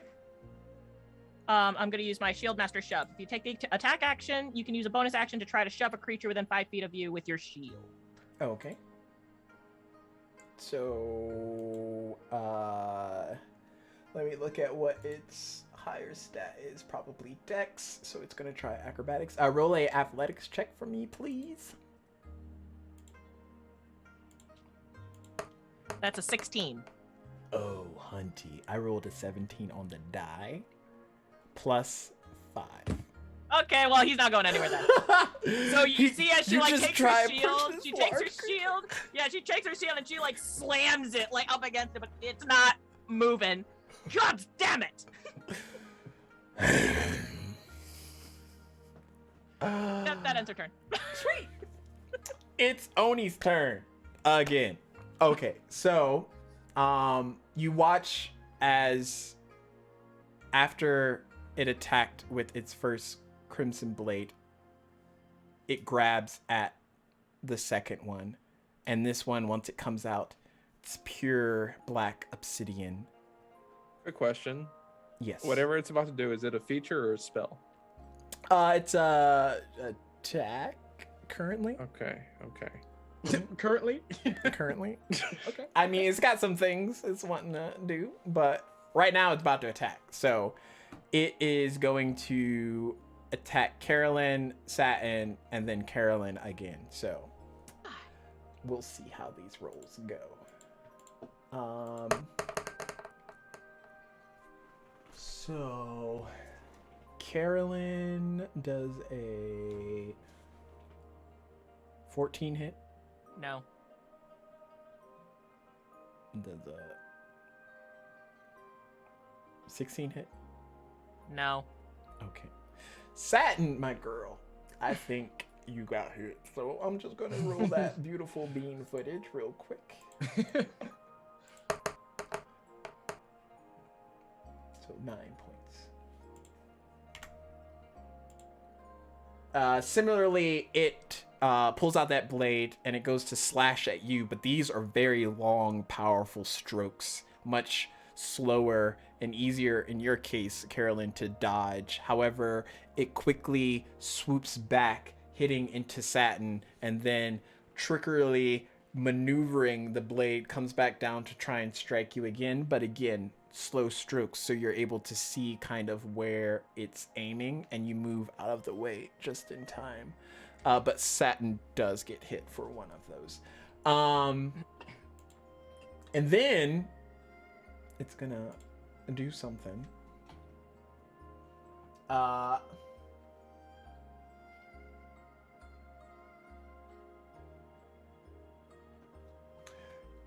You all watch as it kind of like shimmers, and in a blink it vanishes from its spot. and reappears next to about 10 feet away from you, Keon. Oop, oop, oop. And now you see him like focus and place both of his hands on the hilts of both of his blades. Is he looking at me? Yeah, as he ends his turn. Oh, don't like that. Don't like that at all. But it is your turn, so here we are. Your boy Corin is behind you somewhere. And then Carolyn, you're about 30 feet from him now, and then Satin would be like 35 feet. Okay. So roughly from me, he's about 10, 15 feet away. Yeah, he's about 10 feet from you. Okay. Well, I see what's coming, and I'm not about that, as I am the patient wind. So I just take a deep inhale, and as I do, you see like the air around me like kind of flow into me, almost as if I'm air bending, but like all this air that kind of ripples the space around me goes into me, and swirls of air begin to kind of orbit me as I heal myself. So let's go to that. Spells. Second level. All right, so cure wounds at second level. Okay. Not a bad roll. So I regain 15 HP. Ooh, but I think there's one other thing, because I am a divine sorcerer, so I think that affects my healing. Let me check on it real quick. Sorcerer. This is my first multi-class, guys. Divine magic, favored by the gods, font of magic, meta magic, quicken, yep. Empowered healing. When you aren't incapacitated, when you or any ally within 5 feet rolls dice to determine the number of HP, you can expend 1 sorcery point to reroll. Oh no, I'm not gonna reroll anything. So I'll just take that 15 points of HP for my action. Heal. Oh, that felt good. And then bonus action, I'm going to deepen that pool of power within me and kind of loosen my blade with my thumb, and then I'll yell out. And by the way, this Oni, he's smoky, but is he fiery? What's the Oni looking like? It's mostly smoky. Between the fog and then like the billowing smoke coming out of its mask. That's the only like elemental stuff that you've kind of seen.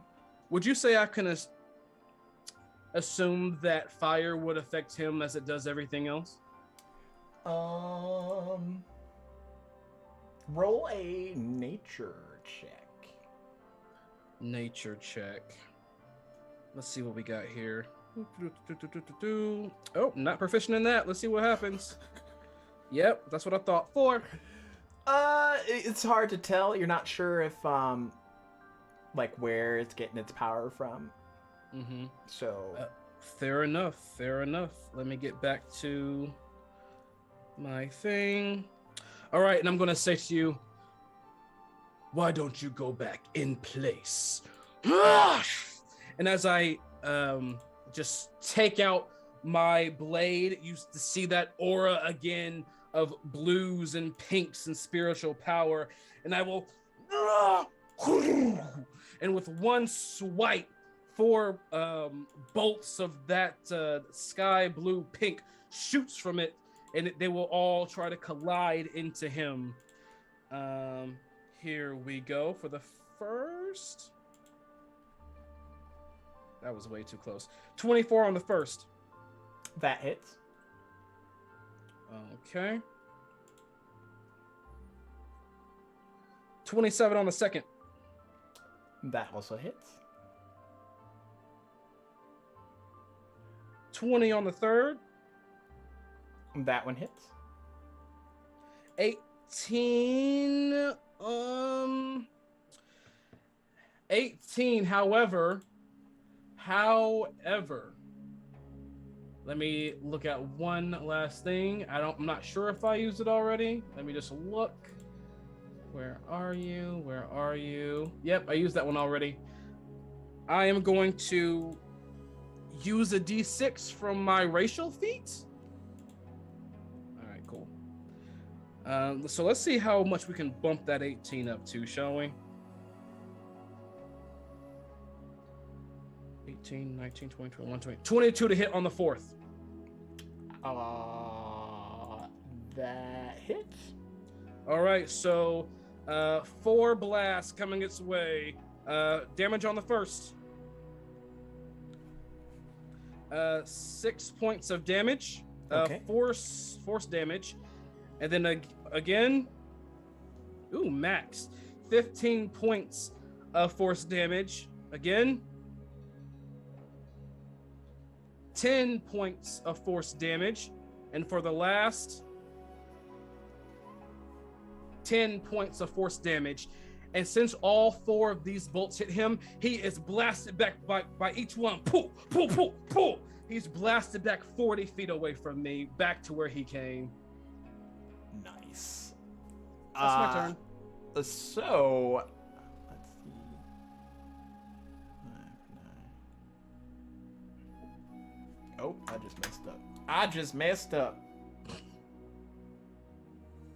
I came to roll, y'all. Jesus. Okay. It's looking rough. It's looking rough. And it's back in place, right? It's like this. Yeah, it moved back like, is it 10 feet for each hit? Mm-hmm. So 40 so feet. 40 feet backwards. Kind of like shoved in a different direction. Satin is gonna run up to this boy, and she's going to bonus action Fighting Spirit to give herself advantage on all her attacks. And with her katana, she's going to go and give him 3 hits off the gate.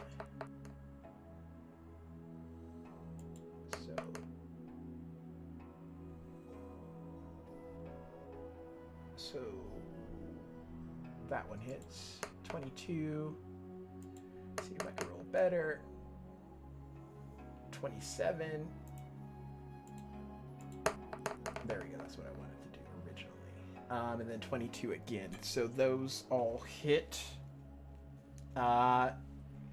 She will pull a Carolyn and action surge and do it again since she has advantage. Action phase. 25 hits. I feel a little called out. 28 hits. Just a tinge.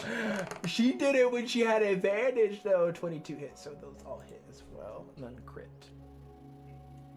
So that is 6 D10s.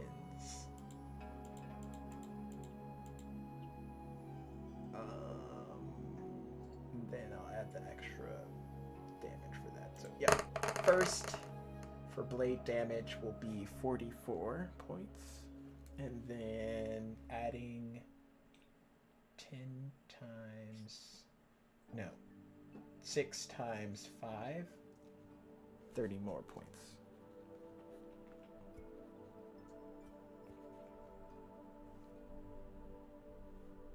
Okay. So yeah, she runs up to him with her katana blade, and she's just, and then,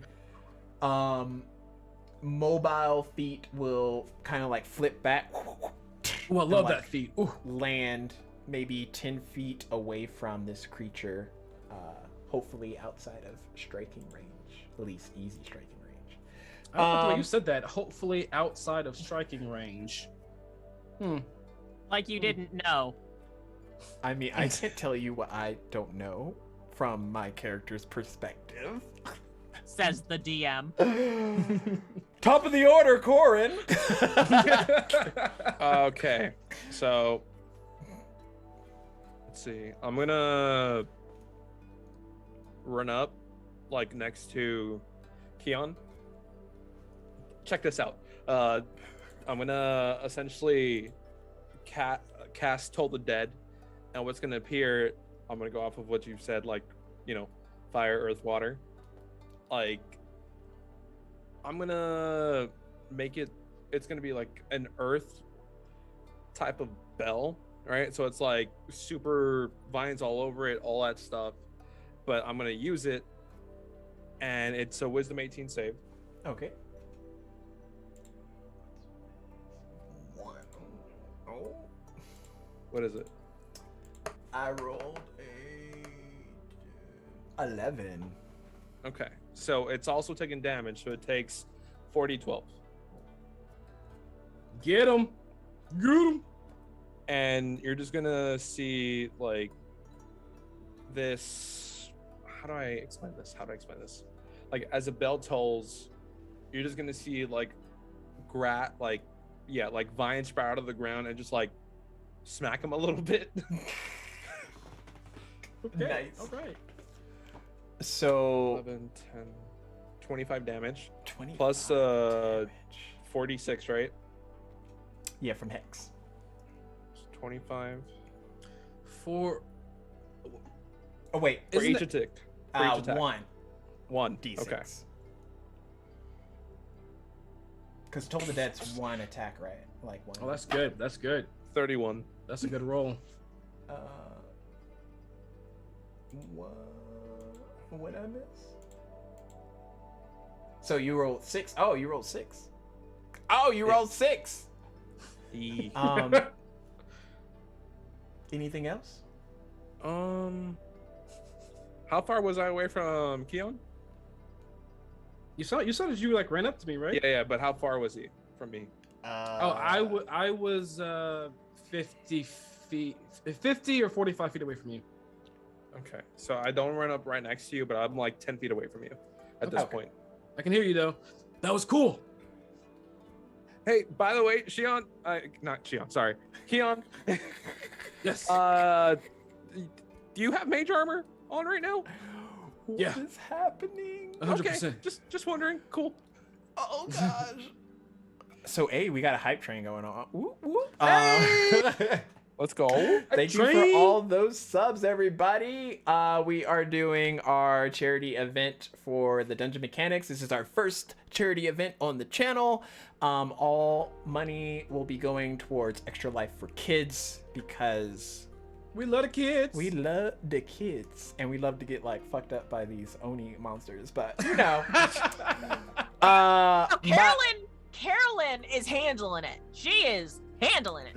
okay, you dodged like 2 attacks and you missed like 3, but you handling it. Good lord.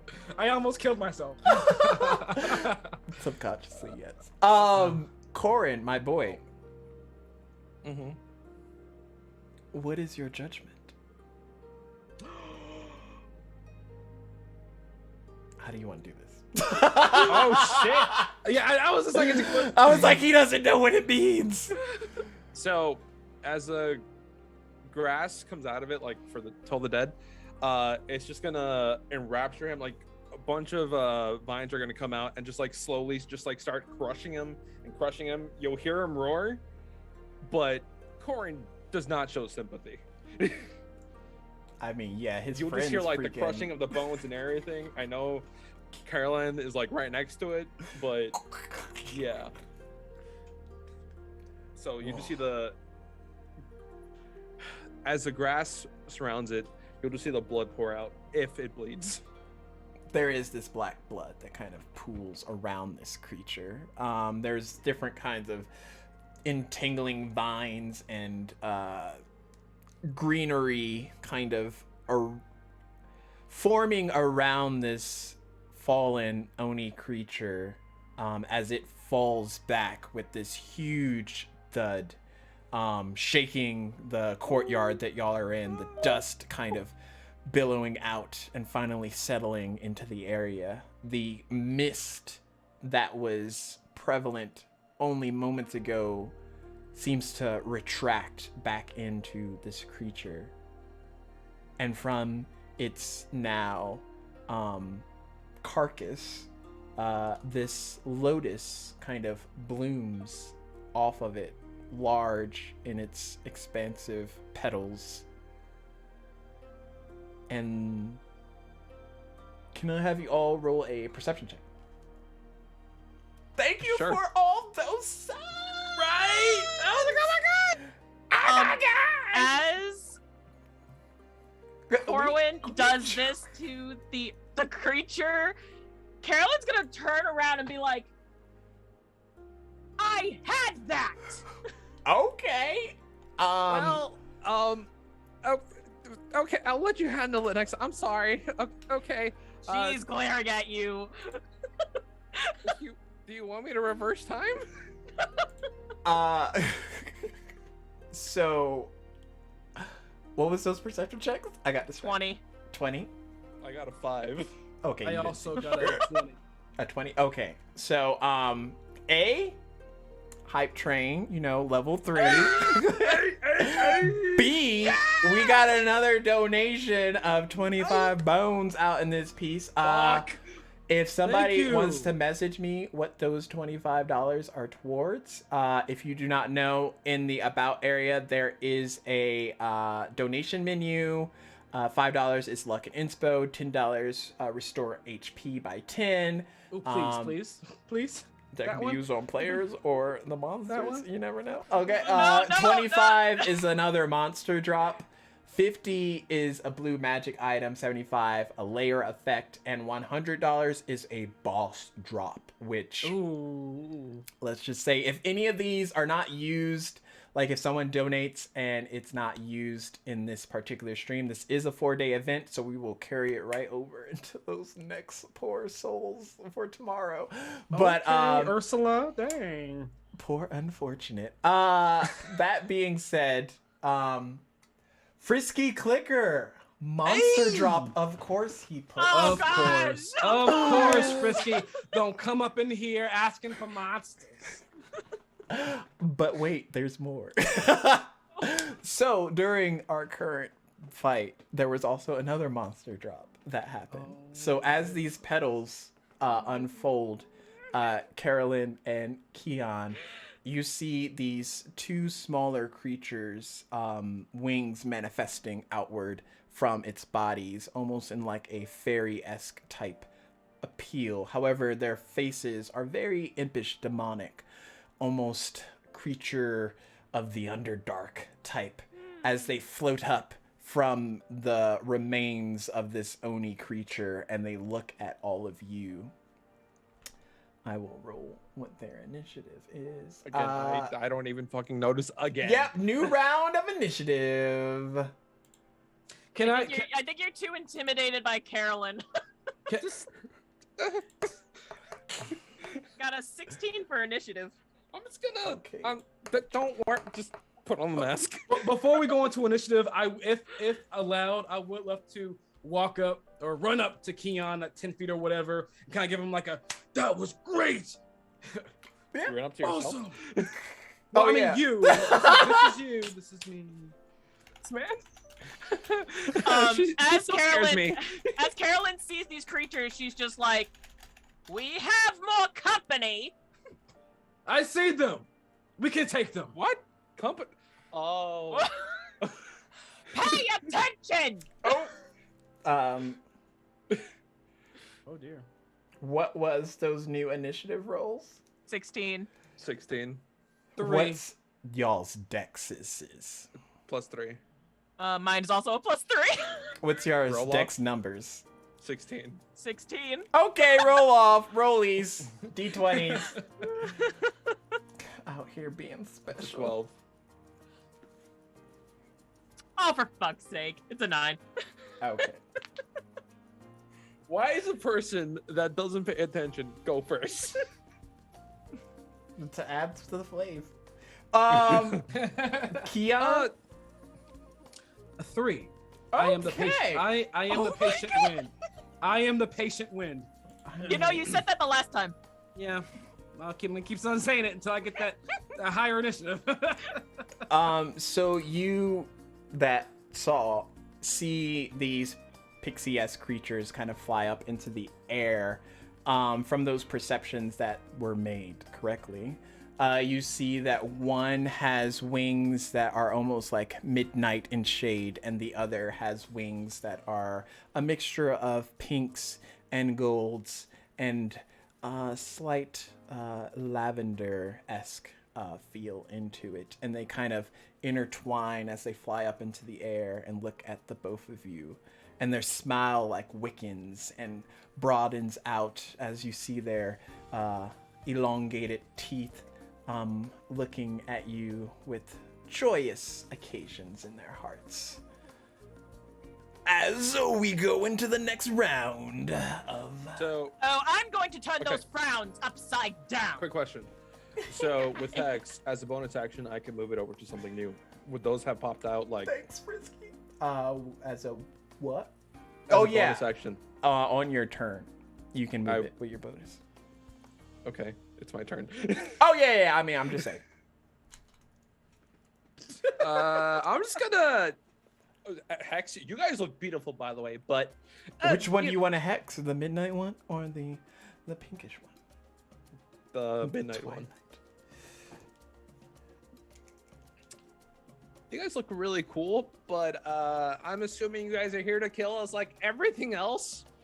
I'm just gonna come on. Eldritch Blast again. Okay. Make it sound fancy though. Okay. Make it sound fancy. All right. Make it sound. All right. So Do that, but with the flair. Okay. So I'll take out. I already have the jaded. Actually, no. Here's what I'm gonna do. I'm gonna call Hoodlum to me. And is it possible for me to blast, like use Hoodlum to also blast or not? To do what? Help me with the Eldritch Blast, like her as a point. Like from her location. is what Yeah. you're saying. Yeah. I mean, Okay. it's flare at this point. so- Okay. On Yeah. on my shoulder. So this is a bazooka on my shoulder. Whoa! Whoa! So I'm essentially gonna, I'm gonna do that on his shoulder. Like, so an Eldritch, I'm gonna take out the lance, and you'll see the jaded points, like from the tip, the middle, another one, and like the one at my like palm. That one doesn't light up, but Hoodlum, you'll notice, lights up with a reddish flare. And the like a white, a green, and a blue will come from my lance and just blast and try to kind of coalesce together to form like one beam and attack it. Okay. Keon, roll a d20 for me. See, just because he giving it flavor, you don't gotta hurt me. For real. I'm just out Ro- here. Roll a d. Roll a d20. Here we go. 5. Okay, roll another one. I rolled a 5.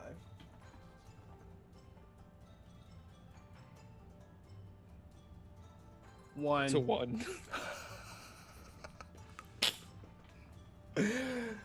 Okay.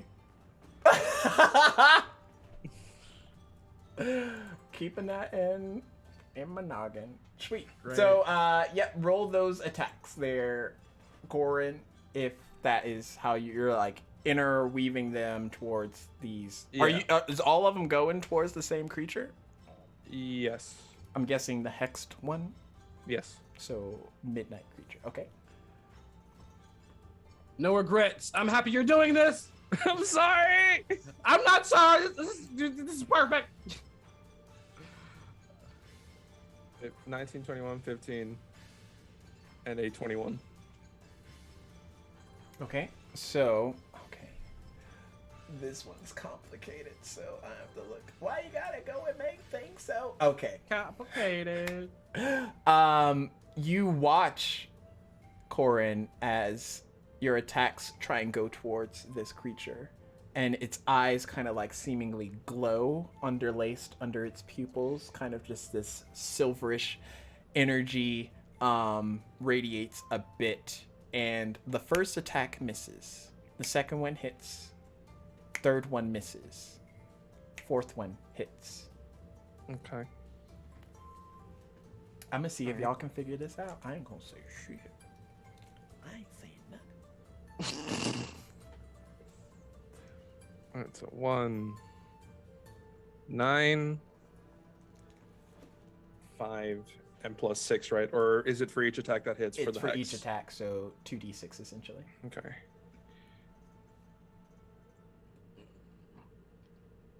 Alright. So that is 14, 25 damage. Okay. Midnight. It's hard to make Eldritch Blast sound cool.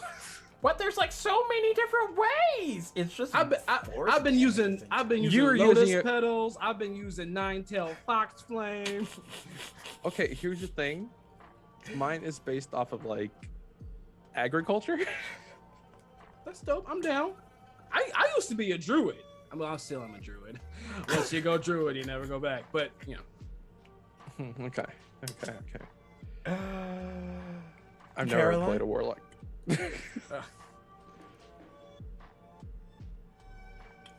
What was that? Did you just say Caroline? Oh. Yeah, it's your Her turn. name. That's not her name. Carolyn? Carolyn, thank you. Okay! Carolyn! You better not roll Sorry. that one. I swear. I said, don't roll no one.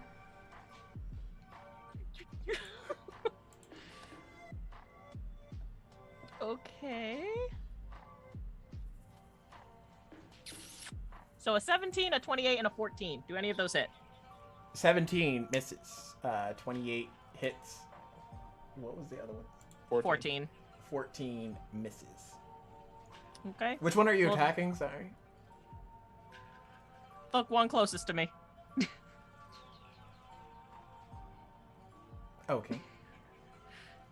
So that's 6 points of slashing damage. So you hit into midnight as well. Anything else?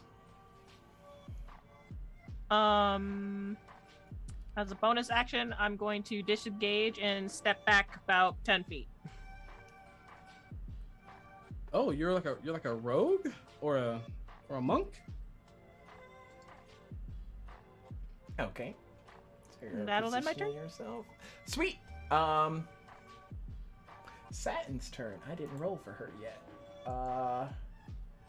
She will go to try and do the same thing because it seemed to work before. Fighting spirit, and then advantage these 3 attacks.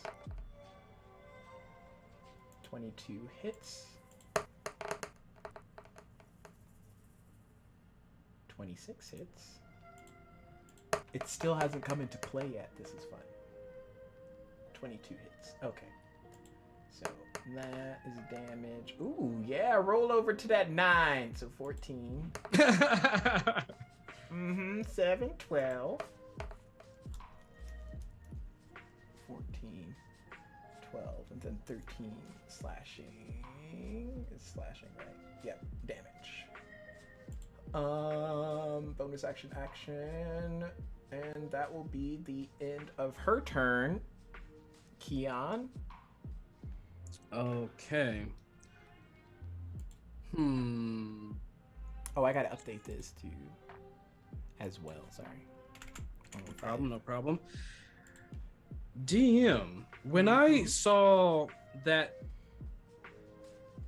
Midnight's eyes glow and one missed, one hit, one missed, one hit, did anything seem unusual about the ones that missed? Roll a Arcana? it's like a feature, so I don't know if it's magically affecting it. Roll a we'll just go with Arcana. I hate it.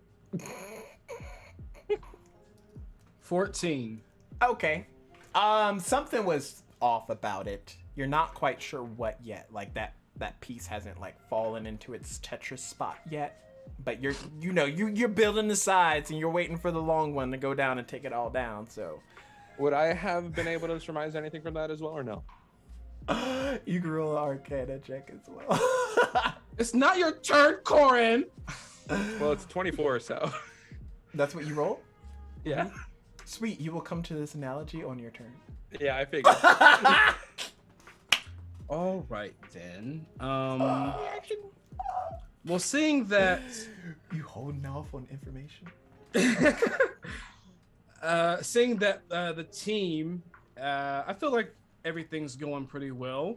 Oh no. And I am still recovering from me kicking my own ass earlier. Oh yeah, I hurt myself bad. So I am going to again wrap my sword. Like I'm gonna draw on the ground basically, and just kind of like and make this carve this circle really fast. And there's like wind, and there's like leaves and like pink petals and maybe cherry blossoms just kind of around me, and my body glows for just a moment as I touch the ground in the circle and say, "Hidden art, replenishing earth," and I will heal myself. Let's see what we have here. Second level, cure wounds. And I heal another 15 HP. Nice. So let me go ahead and put that in place. And how far away is midnight, or the nearest fairy from? Not fairy. The nearest fairy-like creature from me. About right now, maybe 30, 35 feet. 30, 35 feet. Let me take a look at this real quick to make sure that is enough distance. Oh, heck yeah, that's enough distance. All right, I am going to kind of squint my eyes as they glow blue and pink at this creature, and I as well will give it a hex, as like these strings of pink and black and blue, and these strings almost look like there's spikes on them, start to like swirl around it and collar it with the spiked threads as it is hexed by me. And that will be my turn. Well, I'm gonna move a little bit. I'm gonna do a little bit. I'm going to step away.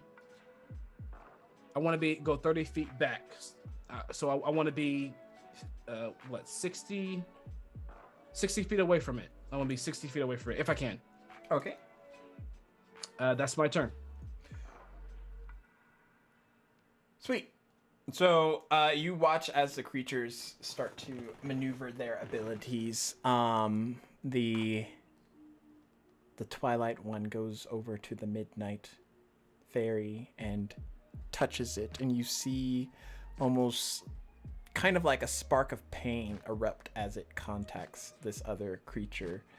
But in the process, portions of its body begins to heal from the midnight creature, and you see some type of withering effect on the Twilight one as it absorbs some of that damage cast on it and heals the other creature in the process. I see what this is.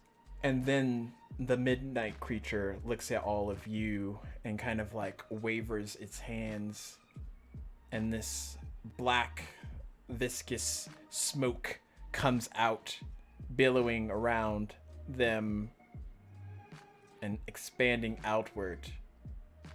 And as it gets very large in consumption, it shoots down and strikes at all of you in your spots. I need... even though I'm 60 feet away from everybody. Mm-hmm. Okay. Is that a feature or a spell? It's a spell. Counter spell. Ooh. This is going to be 4th level, so...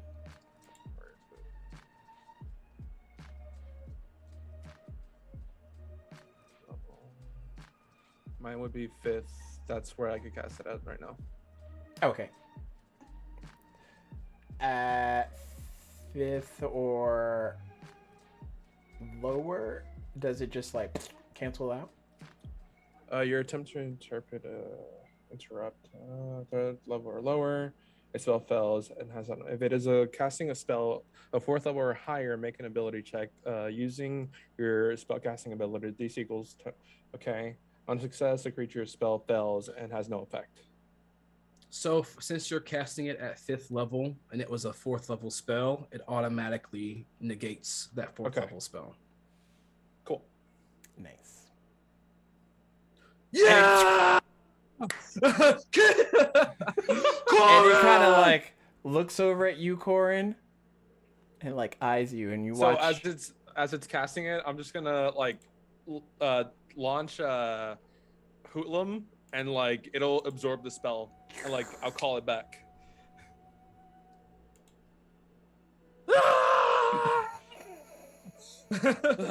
It is that mad. could have been really bad. Okay. I don't know what that spell was, but it sounded like Corin? it could have hurt really bad. Yeah, probably. I'm coming for you, you stupid fairy. Corin, the second shoe kind of falls, and you come to the realization that this midnight creature may somehow be contesting ACs in a way based on whoever's attacking it. Okay. These aren't bosses, right? These is just some monsters. Yeah, these are 2 monster drops at the same. Might as well be a boss, but Okay. I could use this, but I don't know. Interesting. Okay. oh, are you gonna relay your revelation to any of your other teammates?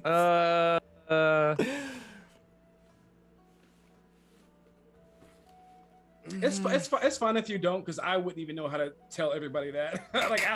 I wouldn't know how to word it, so I don't know. Like, so he's just like really focused, and since he sees the midnight one eyeing him, like he's like, you and me, I'm gonna kill you. Like, here's the thing. Corin seems very timid, but when it comes to it, it's locked and loaded. So here's what I'm going to do.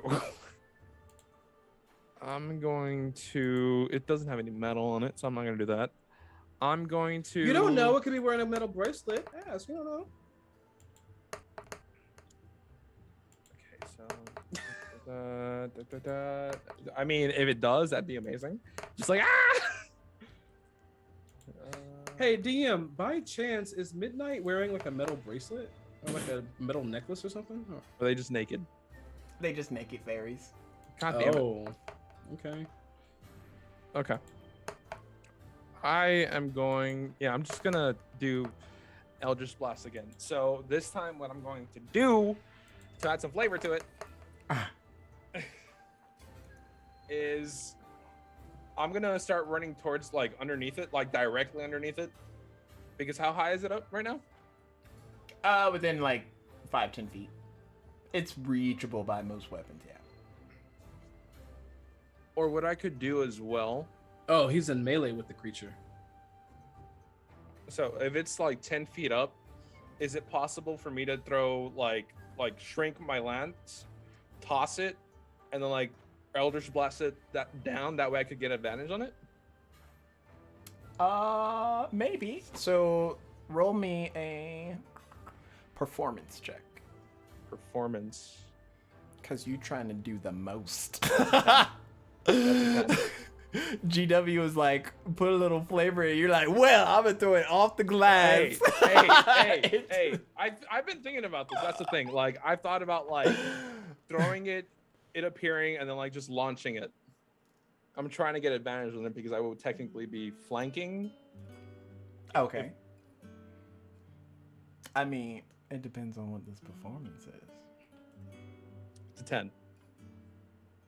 I'd say the effort's there, but the other fairy's kind of like at your 6, dog. Like, All right. But you can So- still attack from it, yeah. Yeah, I'm just gonna do the Eldritch Blast, like I said.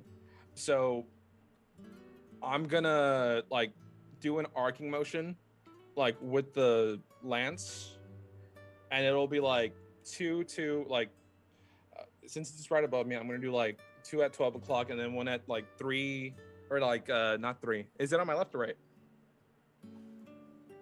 Right. You're right. On my right. Yeah. So I'm gonna do like 3 and 2 o'clock.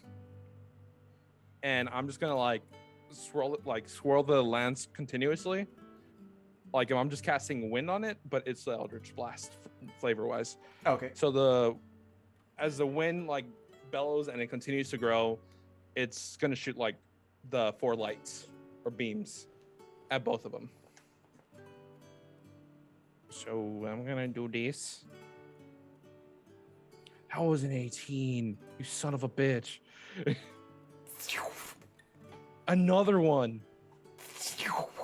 That's a 19. Misses because you're attacking it. What's your So AC, 31 my and dog? 27. That's what I'm trying to say. Wait, what? Oh! You didn't add your numbers! Don't do that to me!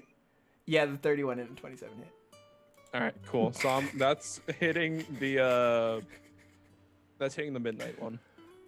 Okay. Midnight's just not having a good day. You also get 2d6. Yep. So 9, 18, and then 2d6, right? Yes. 18, 22, 25. 25 total. Okay. So since I'm right underneath it, how close is Carolyn to me? Carolyn? Oh! 3 shiny pennies? Shinobi! Say my name wrong one more again. And I choose to attack Corin. Go for it. He has high AC. Live, I cut his goddamn armor off. All right, yeah, I'm just gonna swing. Okay, I'm gonna roll d6. No? Yeah. Yeah, I'm gonna roll d6 with that one. Okay, so 23 hit. You're not attacking Corin? No. Okay. Yes. Which one are you attacking? Not the midnight one, the other one. Oh, you're going for Twilight. Okay. Make a wisdom save. Can we not? Oh, hold on. I have something for this, I think.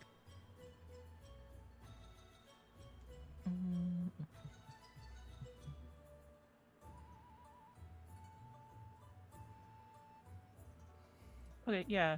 Indomitable. I'm gonna roll that again. That was no better. All right, that's an 8. Nice. So, you remember when it touched its friend? 'Cause everything about you, untouched myself. It's going to use its reaction to redirect that pain back into you, my dear Carolyn, and you take 50 points of damage. Ow!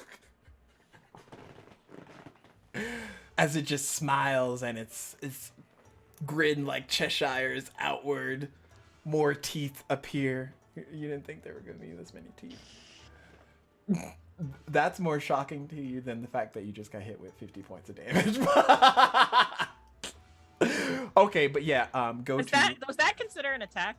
No, it's like a special. So go a reaction special. No, but that's what I wanted to go know. to. You said you're attacking it. You can attack it freely now.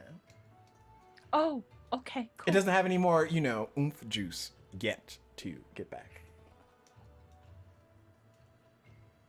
Okay, so you still want me to roll my 3 attacks then? Yeah, because the original wisdom save was just to see if you could lessen that damage. So a 23, a 28, and a 23. Do all of those hit? Would all those hit you? No. I mean, Maybe. what's the AC? 18. Yeah, so all those hit the Twilight creature. Cool. Rolling that damage, rolling that damage, rolling that damage. 12, 5, 11. Yep. Anything else? 28. I'm gonna use my second wind as a bonus action.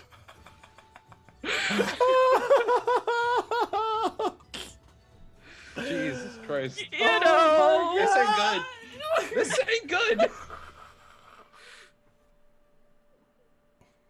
Okay, that's fine, I guess. Okay, we fine. We fine. Then it's my turn.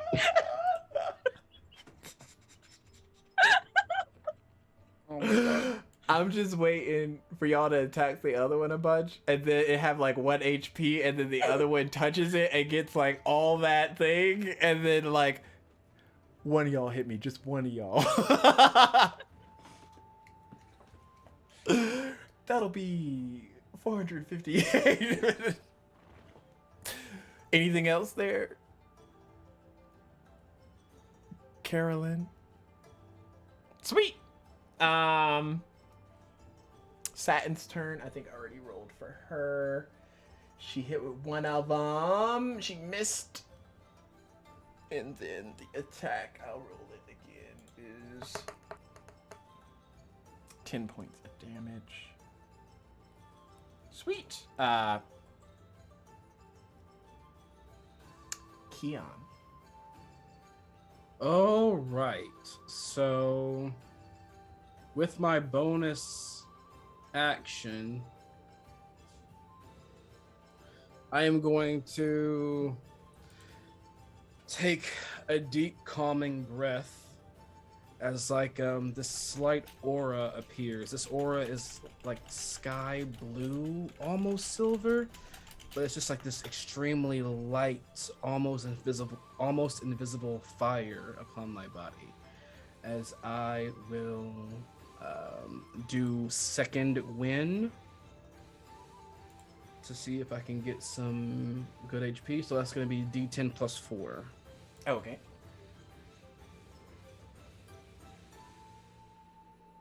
So that's going to be, I'm going to get 9 HP back from that. Because I'm always healing. Every turn I'm just healing. Right? I haven't seen Keon attack in like a hot minute. But now that Midnight is hexed, and I am healed more. I will use my action to attack. Okay. This time I will attack. So let's see. And oh, by the way, from my hex, Corin, when you hexed the creature, what ability did you say that you wanted? Oh, I didn't choose. Can you choose right now before I choose? Well, I guess I'll just go ahead and choose mine.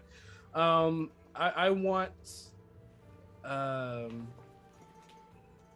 the ability.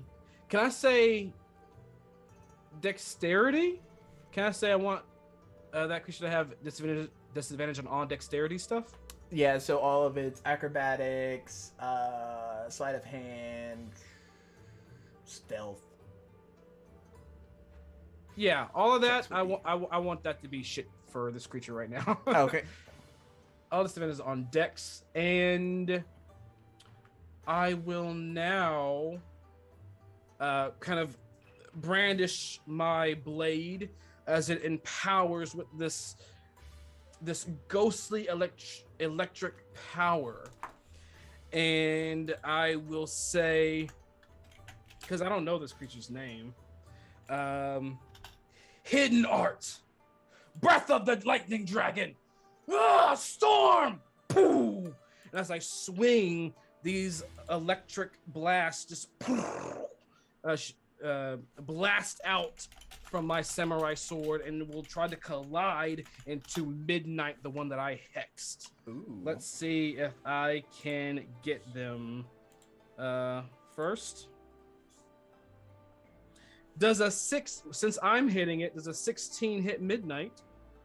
Yeah, you have mage armor, so your AC's 14. That's correct. All right. Second one. 15 still hits. Yep. Third one.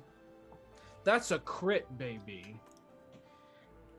31. That was the crit. And then for the fourth, 28. So all four a hit. I'm going to roll the regulars and then the crit. So regular first force damage. 12 points of damage. And this is all midnight? Yes, and this is all force damage. Okay. Second, 12 points of force damage. Third, 15 points of force damage. And the last one for the crit, I'm just going to roll the dice and double the die. Is that correct? Or how do you do crit stacks? Just roll twice. Roll twice. Okay, let me double then that add that. dice. Okay, so crit damage. Let me know if the... Ooh, that's a good one. So that's going to be 20 points of damage from the crit.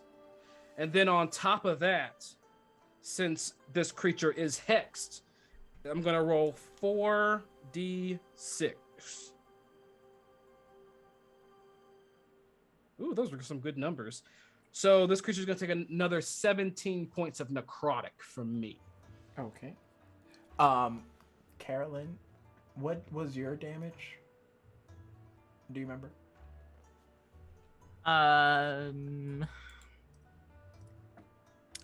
It was 12, 5, 28. 11. Where did I 11, write that? 12, and 5. Yeah. Oh, you attacked Twilight. Okay, I got you. I'm out here. We here. Okay, sweet. Is there anything else, Guion? No, but I'm gonna see if this creature is still staring daggers at Corin after I attacked it like that. No, it's looking at you. Good. And I'm gonna look over at Corin. I'm not gonna say a word. I'm just gonna give Corin like a wink. And I will yell out. I'm gonna yell out to Carolyn, Carolyn, let's all attack the same one. The sooner we can get rid of one, the sooner we can get rid of the second. Let's attack one. And I'm done. Okay. So you all watch as Kian is like, healing, focusing on himself a bit, and then he comes out and he attacks with a fury. Then Carolyn, you hear him yell towards you, saying that y'all should probably focus on one of these creatures.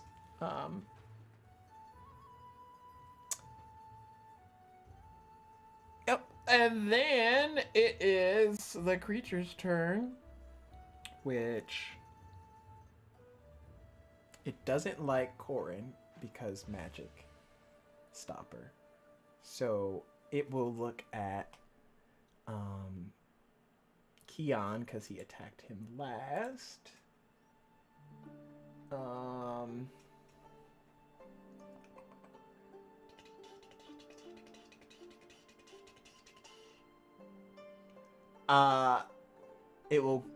The midnight one will grab the twilight one's hand, and you'll watch as it shoots down towards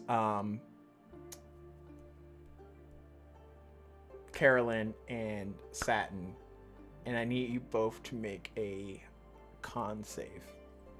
Can we not do that? You're probably good at them. You got it. I You mean, got this. can we just not? That'd be great.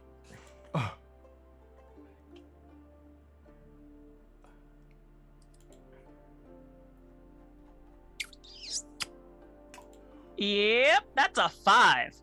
Oh. How is that a 5? Wait, I thought I saw a 12 just now. What? Yeah. I see Oh, a did you 12. roll Oh, a it's a 5 plus on the 10. dice? It's a plus 10. Never mind. So it's a 12. Do you have any more Luckies or the racial feat? So I have Remarkable Athlete, where it says I can add a +3 to strength, dex, or con checks that don't already use my proficiency bonus. Oh, okay. So I can add a +3, so that's a 15. 15 still failed. Fails? God damn. All right, I'm gonna have to use a d6 then. Oh, you nice. Okay, a 5. So a 20. You a nice DM, Sax. I see you. Well, yeah, because I rolled 6d10. So Oh, I don't like that. Half of 39 points of thunder. Don't quote me. Yeah, thunder damage as the I'll two of counterspell. them like thunder step, and the Wait, the thunder two of them? energy eradicates out of. Yeah, you Oh. can like take a passenger. So but that it's was like that an attack? essentially yes. Okay, I'm gonna use Uncanny Dodge and have that as well. Okay, so you're gonna have the half. Damn. So we're at What's half of 15? 7? 19 divided by 2. Do you take 9. higher or lower? I thought the total damage was 30, and she was just It going was to take 39. 15. It was Oh, 39. okay. Yeah. Gotcha. So Satin takes 19 and then you'll take 9. Damn. Okay. And Okay. since you used your reaction, my dear, Fuck. the other one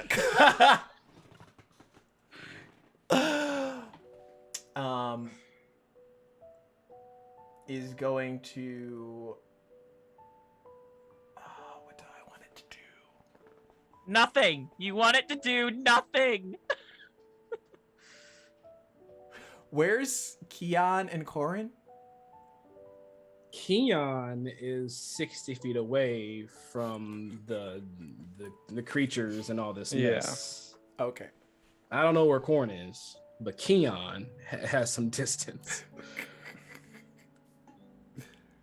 10 feet away from him, I think. You went close? I thought you threw your spear close. Oh wait, no, you're right. That's right. So I don't know how much flight they got, but I ain't trying to deal with all that at the current time.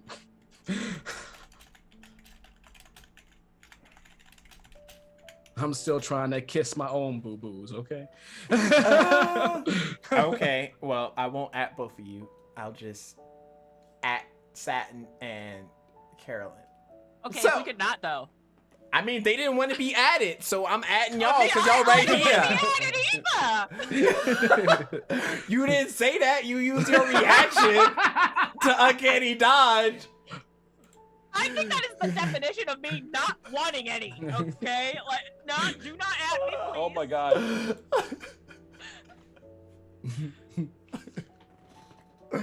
So, What are you gonna do, Stax?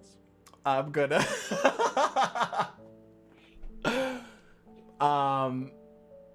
you know what? I'm gonna need you and Satin to make a dexterity saving throw. I mean, if we could not though. Oh no, Satin girl, what you doing? Y'all Is it a got, spell? y'all got Is it a- this. okay. Y'all got this. Is it a spell? Why? What you trying to do?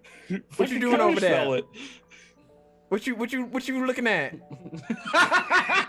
You know exactly what I'm looking at. What you trying to do over there? You know exactly what. You Come better on. sit out. So it was 17 for the deck save. Okay. Do I need to add another d6? I mean, you do you, boo. But... That's a yes. I will go ahead and keep that then.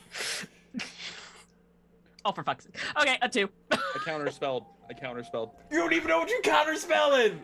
So that's a 19 for Out the here deck save. wasting. I'm having I mean- attack with its claws. Out here counterspelling for I nothing. don't believe you for shit. What you counterspelling? You ain't see shit.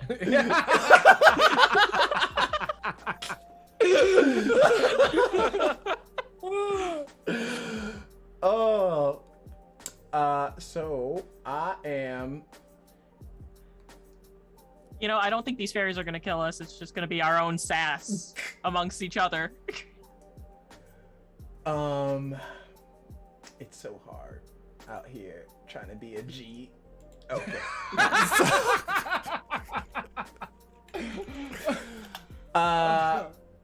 No, that's not what I wanted. So,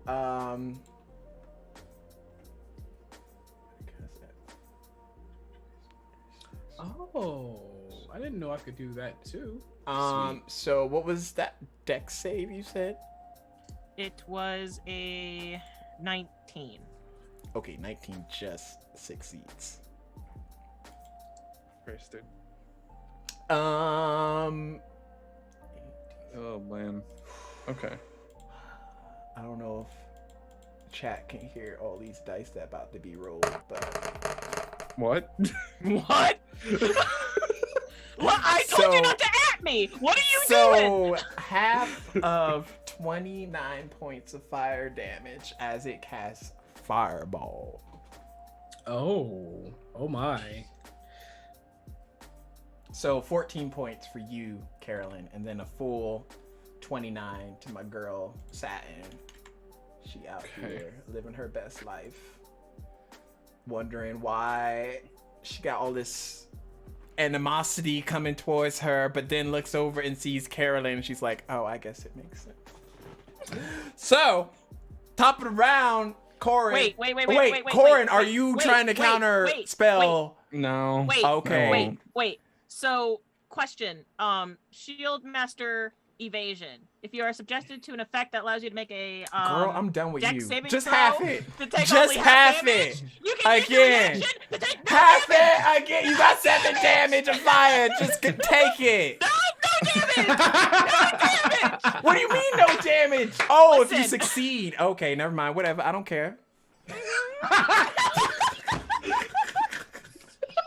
I'm done with all you over here counterspelling shit you ain't even seen yet.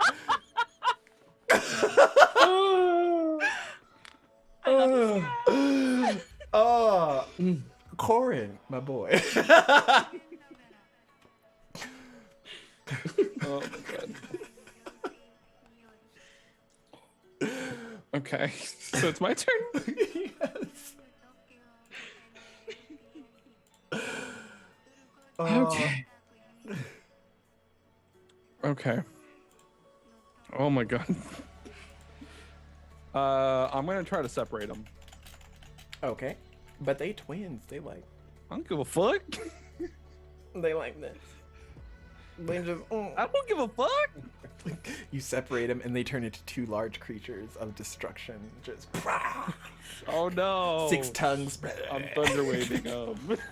Oh, you making them like have to, Yeah. It's a con save 15. Your DC is 15. For con? Yeah.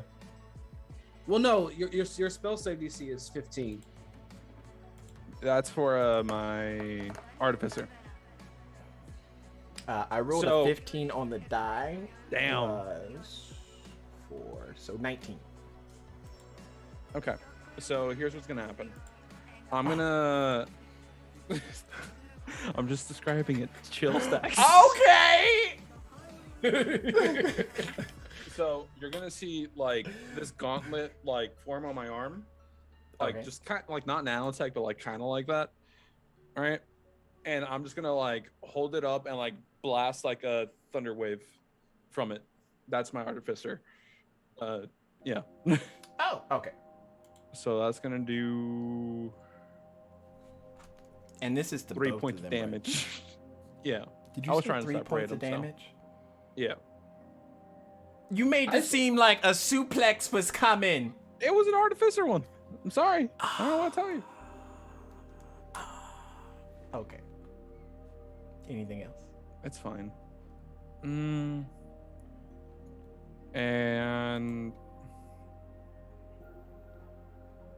can I do that right now? I can't. That's a full action. That's a whole ass act. Okay.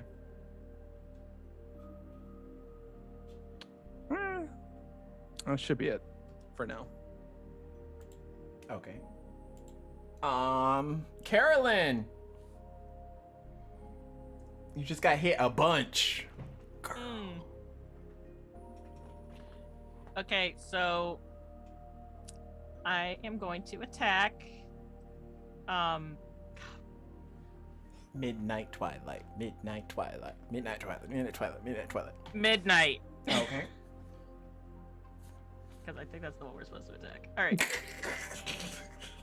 So we got a 26, Okay, that hits. a 27, That hits.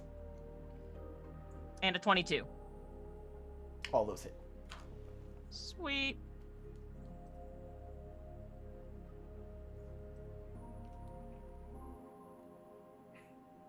So a 9, 7, and 13 for damage, Okay.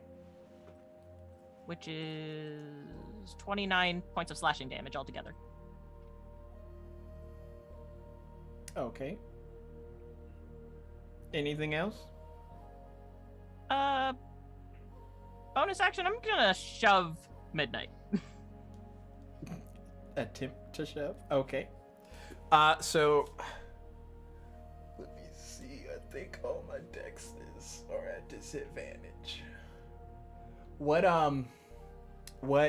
skill ability check for yours, Corin? Because we got dexed for the 1 hex. What about your hex?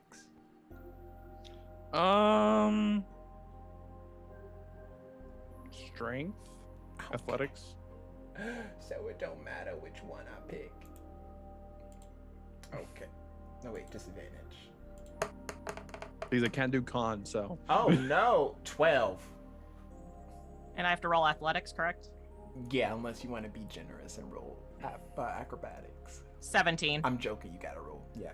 It got shoved. Which one? Which one you shoving? midnight. Midnight. Oh, okay.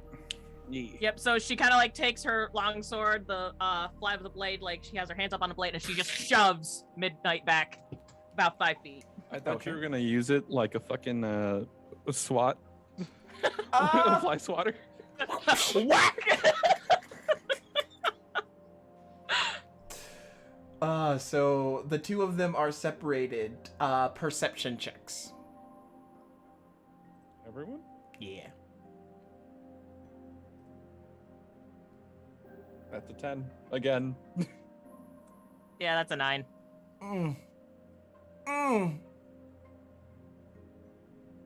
Oh shit. 21. 21 from me. Oh, okay. Keon, you see this almost white orb start to form between the two of them, almost equidistant from how far they're separated. Just right in the center of them both. Interesting. Noted. Can I say anything? Yeah, your turn's coming up, so... Well, to be coming up, so yeah. You can if you would like. I would just yell out, what is that orb? What's that white orb between them two? Heads up! And that's it. Oh. Gods, not more magic. Can I roll an Arcana? That's a Sure. free action. Come on. Hindsight. Damn. 2020. 15. Oh, okay. It looks cocked to me, but sure, whatever. Cocked on D&D Beyond? Yeah, it's literally It like happens. It does happen. It Yeah. does happen. Yeah. It looked like a natural 20, but it's 8 apparently. Oh, I hate when that happens. Look at her face. Sweet. Anything else? Carolyn the Shover? Nope, that's it. Sweet. Satin's turn. You know what my girl about to do. She will bonus action use her last fighting spirit to attack with advantage. That one. So 21 hits. 29 hits. And 23 hits. So we got 9, 7, 8. Okay. Next up, Keon. Keon! We out here. Okay. So, do I have any idea what that white orb that's forming equidistant between them both? Do I have any idea what that is? Did Corin say anything? Did he yell it out? He didn't tell me anything. Oh, okay. You saw it. You don't know what it means. Okay. All right. I saw it. I don't know what it means. Good enough for me.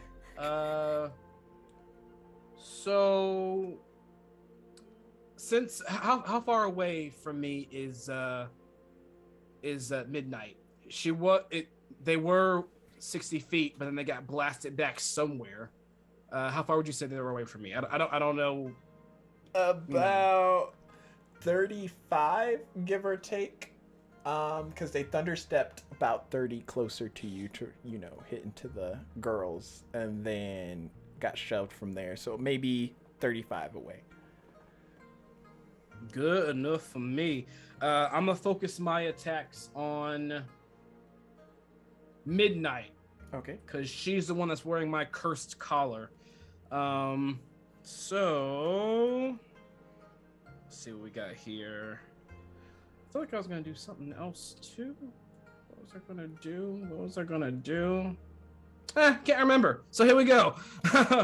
I'm just gonna take this moment where she's separated from her sister and just go all out with my sword, just mighty slashes, and from my slashes, it's like I cut the air, and that same cut energy is just shooting from me to Midnight. Okay. Here we go. 24 to hit midnight from me. That hits. All right. 14 to hit midnight. Oh, just hits. Just hits. I'm coming for you, girl. Oh, dog, that was. Do I want to take that or do I want to? I'm gonna do it. I'm gonna use one of my. I'm gonna use an inspiration die that I got. Thank you, donator. An inspiration is a D6, yes. Yes. So 13 plus 3, 16 to hit. Yes. And on the final fourth, 29 to that hit. definitely hits. All right, so for damage incoming, 12 for the first, 12 for the second,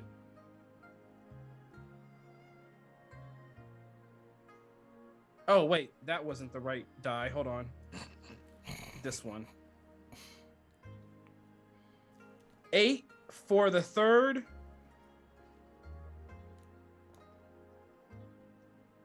12 for the final fourth, and on top of all that, we're gonna roll 4d6 for that good necrotic. 12 points of necrotic on top of all of that. 52 points. How's midnight looking? You watch as Midnight looks over to his sister, and Oh, oops. she held off on her last attack to use fireball, so she didn't absorb any of that damage and heal him. And that last hit like pierces through his head, and he bursts out into this vicious goo. Hits the And I ground. just kind of like sling my blade really quickly to my side to kind of shake off the remnants of that power I just used. And I'm going to yell out to Carolyn, now the other one! Now the other one! You the first time. And so that was my action. My bonus action, I will... Oh, hey! I'll move my hex to the sister. So will I? I So- can't. So, like, when the brother died, the barbed like wire strings kind of just floated there, and now they fly to the sister and get her around the neck. Oh, okay. And that is my turn. I'm done. I'm not gonna. Well, the sister is 30 feet from me. How far is the sister from me, would you say? 30 feet. Yeah. I'm So gonna she didn't move get back. pushed. I'm gonna move back 30 feet to be 60 feet away from the sister, and I'm done. Okay. Okay, who's next?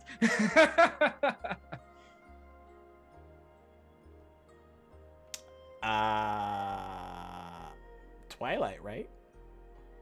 Oh, you know what?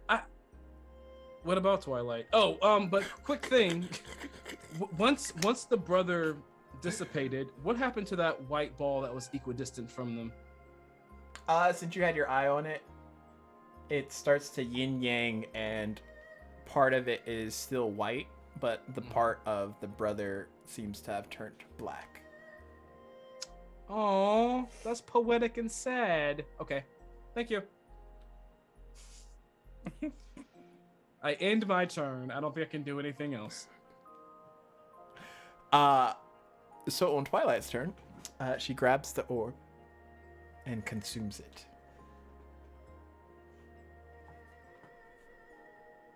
I gotta see if I do this right. This bitch over here having a snack while we're fighting. Oh gosh, this is how it ends. What? I'm sorry, what? What? What? I said this is how it ends. What do you mean this is how it ends? I intend to live again. I'm a fight with everything I got for it to not be this is the end for me. Come on. I still got tricks. Read fat. Come on. I got tricks on tricks. Yep, we're gonna do it.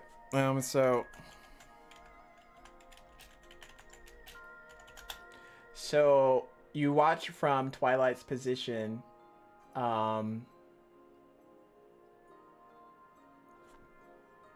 that orb gets consumed and it kind of like dissipates through her body, and the part of Yin kind of like starts to glow and the part of Yang starts to get darker, all glistening off of her visage. Different portions of her are covered in shadow, and others are glistening with this almost radiant energy. But as it subsides, her eyes open, and one is complete void black, and the other is bright as the farthest sun.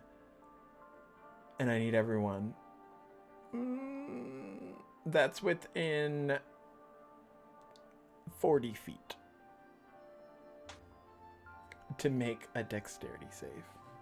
How far is she from me? I would say you're outside of that, Corin, because Okay. you moved back earlier. Why you guys sound so sad about it? Oh So no. 16? Oh no. I'm sure it's fine. I'm sorry. How you looking, Carolyn? She's a bit beat up, but you know, Okay. she's okay-ish. Am I the only one of us? Am I the only one of us Okay, that can that's heal? good. Oh yeah, definitely. For now. Yeah. So erupting from Twilight's body, in a last-ditch effort, she casts Meteor Swarm. And these black and white globules shoot into the air and then pour Counterspell? down on all of you. It's 9th level, my boy. I know. Oh my god! Oh my god! Oh dear. Yeah. Is that the highest it could go? 9th? Yeah, it is. I think so.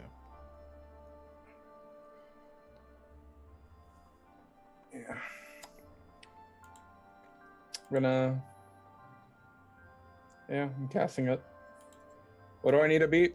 I think I have to make a, if you're casting it to contest me. So, No, I have to beat it, right? yeah. So Oh, for wait, you have to beat it? counterspell, yeah, for a counterspell, they have to roll a d20 and add their casting modifier Which is charisma. to get to dispel a level 9 spell. You have to get a 19. You going for it? 17 plus 10, 27. okay. Counter spell. Wait, plus 10? Plus Yeah. 10? Oh, No, wait, no, no. 17 plus 4. Yep. 21. I'm going to counter spell your counter spell. Oh. You know what? How does she try to dispel it? How does it look? So for her, the spell seems to be originating from that orb that she consumed. You're not sure if it's like her innate magic or the magic within that thing. Because my counter spell is hoodlum going over there. Like, just no. Okay, so all right, so his counter spell hit, so she's gonna try to counter spell his counter spell. Yes. And what Wait, level is the. Hold on. What level is the counter spell? Hers is gonna be at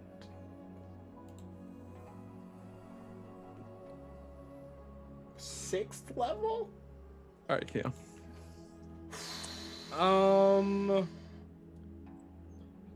Carolyn is a monk.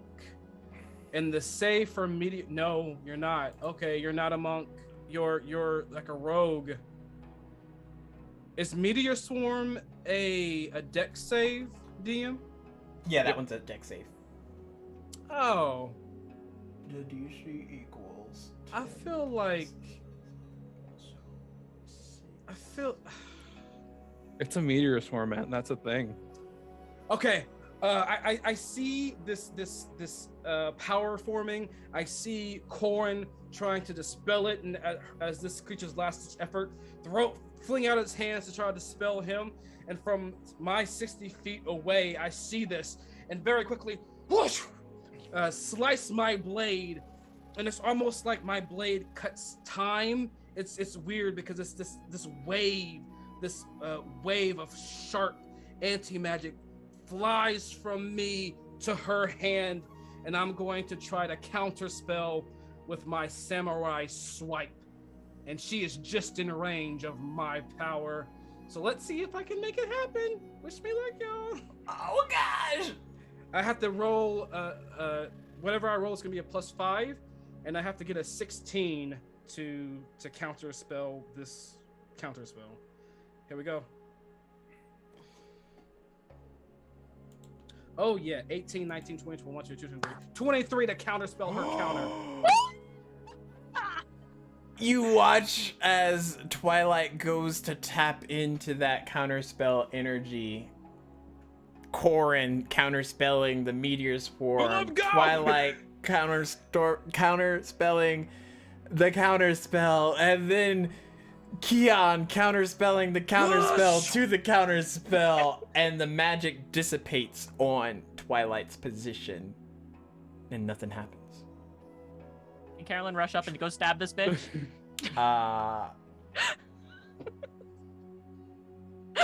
It's my turn, isn't it? Damn it! Does she have any bonuses? We out here. Oh my god. Oh. I just saw this blade just cutting her magic in two that's trying to get to you. Y'all out here being mean? I got you, Corin. I got you. Carolyn. I fixed myself. There's too many I fixed season myself. Ks. There are too many season Ks. I fixed myself. Okay. I fixed myself. She just does a bit of healing and ends her turn. Question. She cast the meteor swarm with her action, and then with her reaction, she counterspelled. Can she heal with her bonus action? Unless it's like a legendary action or something. Essentially, yes, but Okay. Basically, you have to make like a con save, and then she didn't do too well, so her healing wasn't as potent as she had hoped. I see. Gotcha. So she does look a bit rough. Okay. So, with my bonus action, can I still move the hex to her? Yeah, All right, cool. I'm gonna. y'all just mean. Y'all mean people. Finchy You tried meaners. to kill Carolyn. I mean, casualties are a thing. Yeah, I'm gonna take care of their strength again, Okay. just in case, you know. A little... I'm trying to have a friendship with Carolyn. How far is Carolyn from me right now? 40 feet. Yeah. All right. Well, about 45. 45. Never mind. I can't do it then. But I'm I gonna mean, start you walking can over move. there. No, I know. I'm gonna start walking over there. But Oh, okay. As I'm walking, I'm just gonna like, with the lance, I'm just gonna like slam it on the ground like 4 times and like have the eldritch energy, or the seasons of energy suddenly start appearing. And again, I'm gonna cast fire, earth, wind, and water, and again try to spiral it all together at her again. Hopefully it could hit it, and I'm gonna have Hootlam guide it if I can. I love this avatar energy right now. I'm about this. Okay. All right. Please. Oh crap! But I do want to win this though. Oh dog. Oh well, it's fine.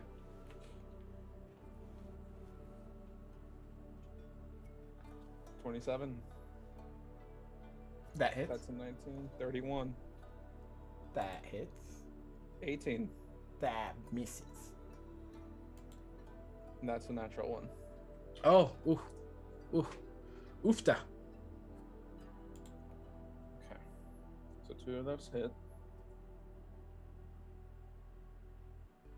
12. 11. And 2d6, right? 11 and yes. And 7.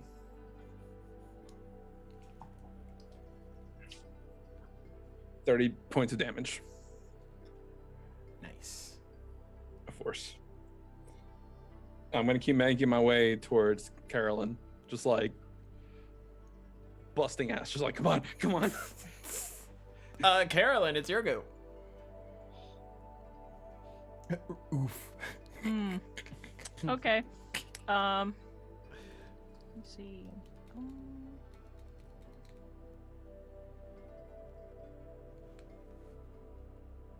I love counter magic fights. Counter Dude, spell. it's only effective. I counter your counter that you counter him. I counter your It's counter. only effective if I had more counter spellers. Because then it's like, ooh, ah, ooh. Right then it was like, ooh, ah, ooh. So 14, natural 20, and a 20. So 14, 29, and 20. Do any of those hit? The last 2. Okay. Gonna roll crit damage. You do your rolls the hard way. I just have 13 modifiers added. and 8. So 21 points of slashing damage coming at Homegirl. Okay. But your longsword again? Mm-hmm. Nice.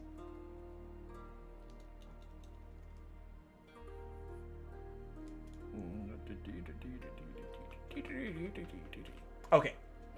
So, Corin, you attack with your Eldritch Blasts again, and then you're trying to make your way closer to Carolyn. Carolyn, you are holding your ground, kind of relieved that whatever was about to happen on that last go didn't actually happen. You're not sure quite what's happening. But all these different attacks are finding purchase on these creatures. And Carolyn, as you come down with your secondary, after your crit hit, what is your judgment? Ah, yes. We all got one. So, Carolyn takes her sword. She kind of slashes at her once, and then with her critical attack, she's gonna roar out in anger, and she's gonna take her longsword and just cut straight down horizontally. Nice. In that process, you just clean cut vertically. straight through this creature. Its body like pauses there for a second, and then slowly the 2 pieces start to slide away from each other, and then it falls down, and as it hits the ground, it reverts into that puddle of goo similar to the other creature. And in that moment, there's a slight calm, and small sakura petals begin to fall from the sky onto the courtyard field that you are at. And you hear a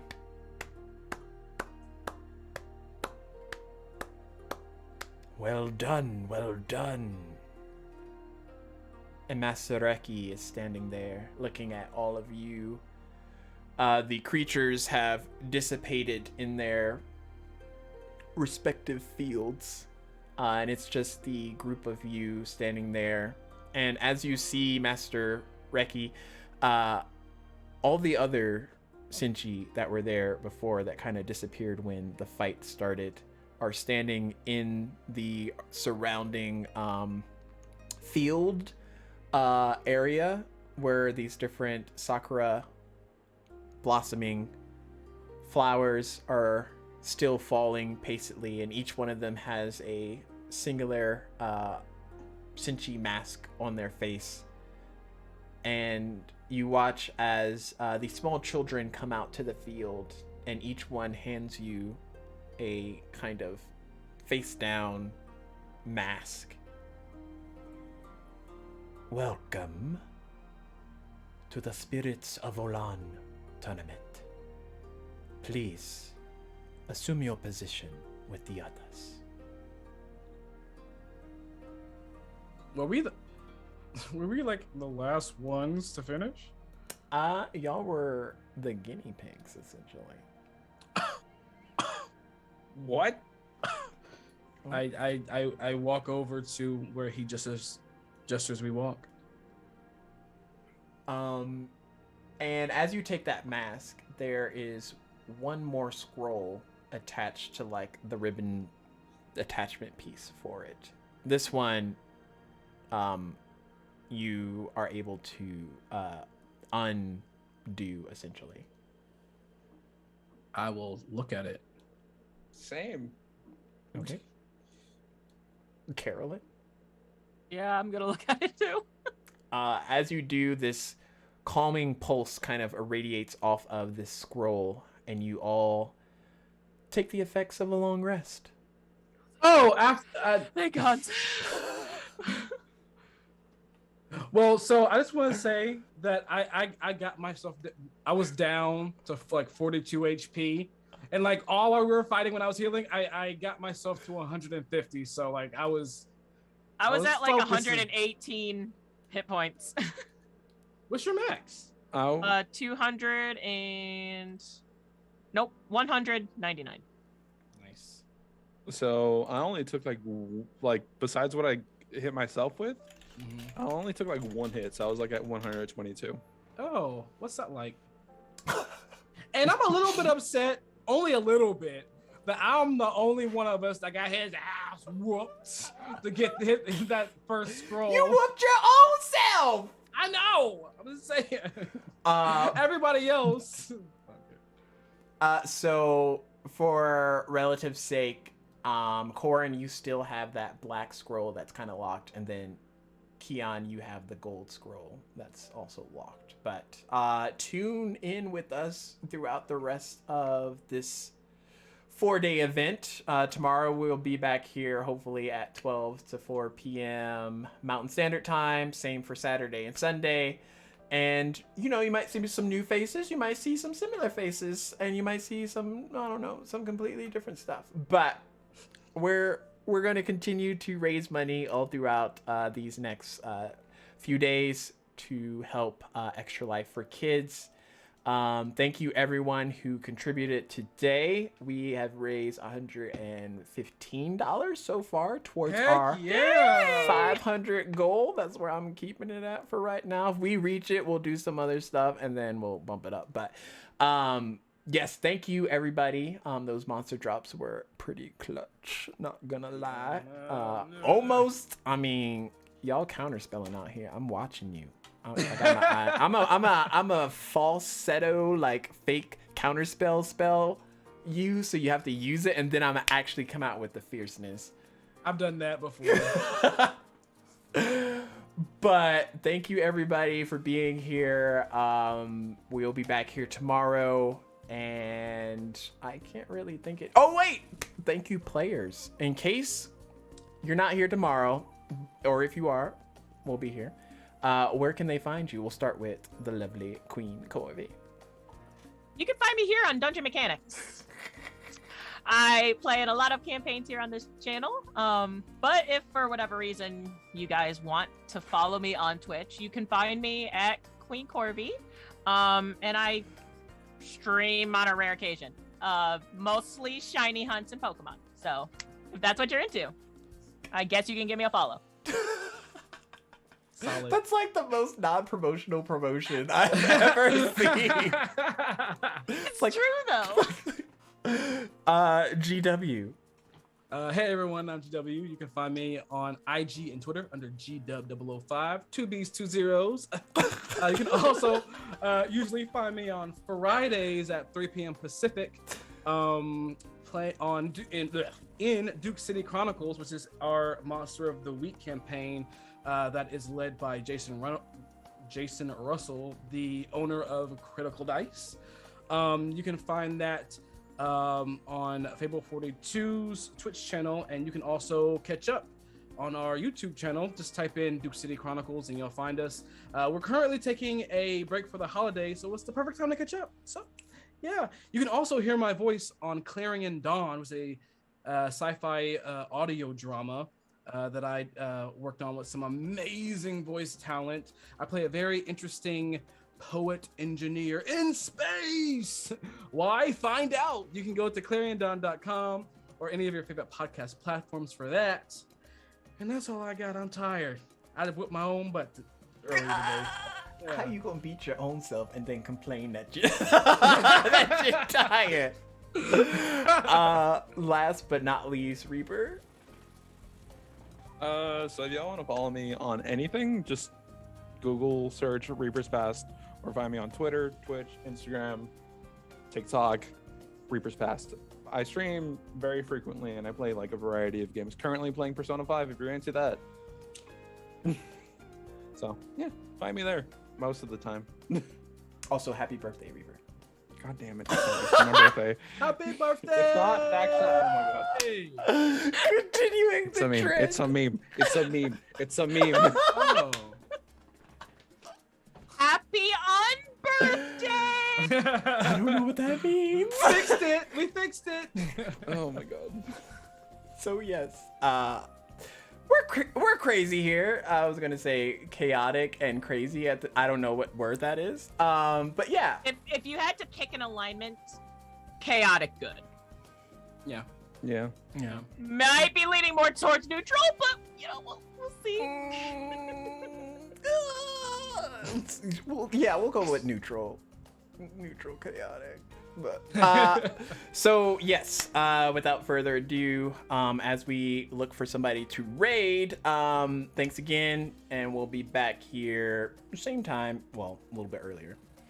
Tomorrow, 12 to 4. No Come hang promises. No promises. Just yeah. Yeah. If I'm feeling better, I might. If I'm not. Oh feeling yeah, better, if don't Reeps go to is the feeling wedding. better, we gotta. If I'm not going to the wedding, if I might stay home and do this. We'll see. we'll see. The dice will tell. Well, I don't know if the dice will tell. I love how me and Corin just like hit it off instantly, but we had to like work to kind of get a bond with. I think with y'all still Carolyn. working. You think there's a bond? I was Well, about I to mean, say, and a Carolyn? connection, a connection. Oh, you got high hopes. we fought two evil pixies together. We saved Joe's life from getting bombarded For by real. meteors. Mhm. Or something. that would have been, for those that don't know what Meteor Swarm does, that would have been 20d6 fire damage and 20d6 bludgeoning damage. Like Yes. boom, boom, Did you, right. did So- you not know that, Queen? So you're welcome. Because I was I was thinking, I was like, oh well, I can heal Carolyn, but I was like, oh, she's too far away. And then I was like, well, I can do this though. Wouldn't we all have died though? I mean, I mean, Corin was out of I the wouldn't have got 40 hit. feet range, so he would just I look wouldn't have at got all hit. y'all. I was just trying to save you. And Yeah. I guess Satin. I keep forgetting about Satin. Oh, my poor girl. She out here doing the most. And y'all just like disrespecting, forgetting about her existence. Whatever. How much HP did Satin end at? Oh, she was good. She had 149 out of 199. So Nice. she didn't get hit that much. Because,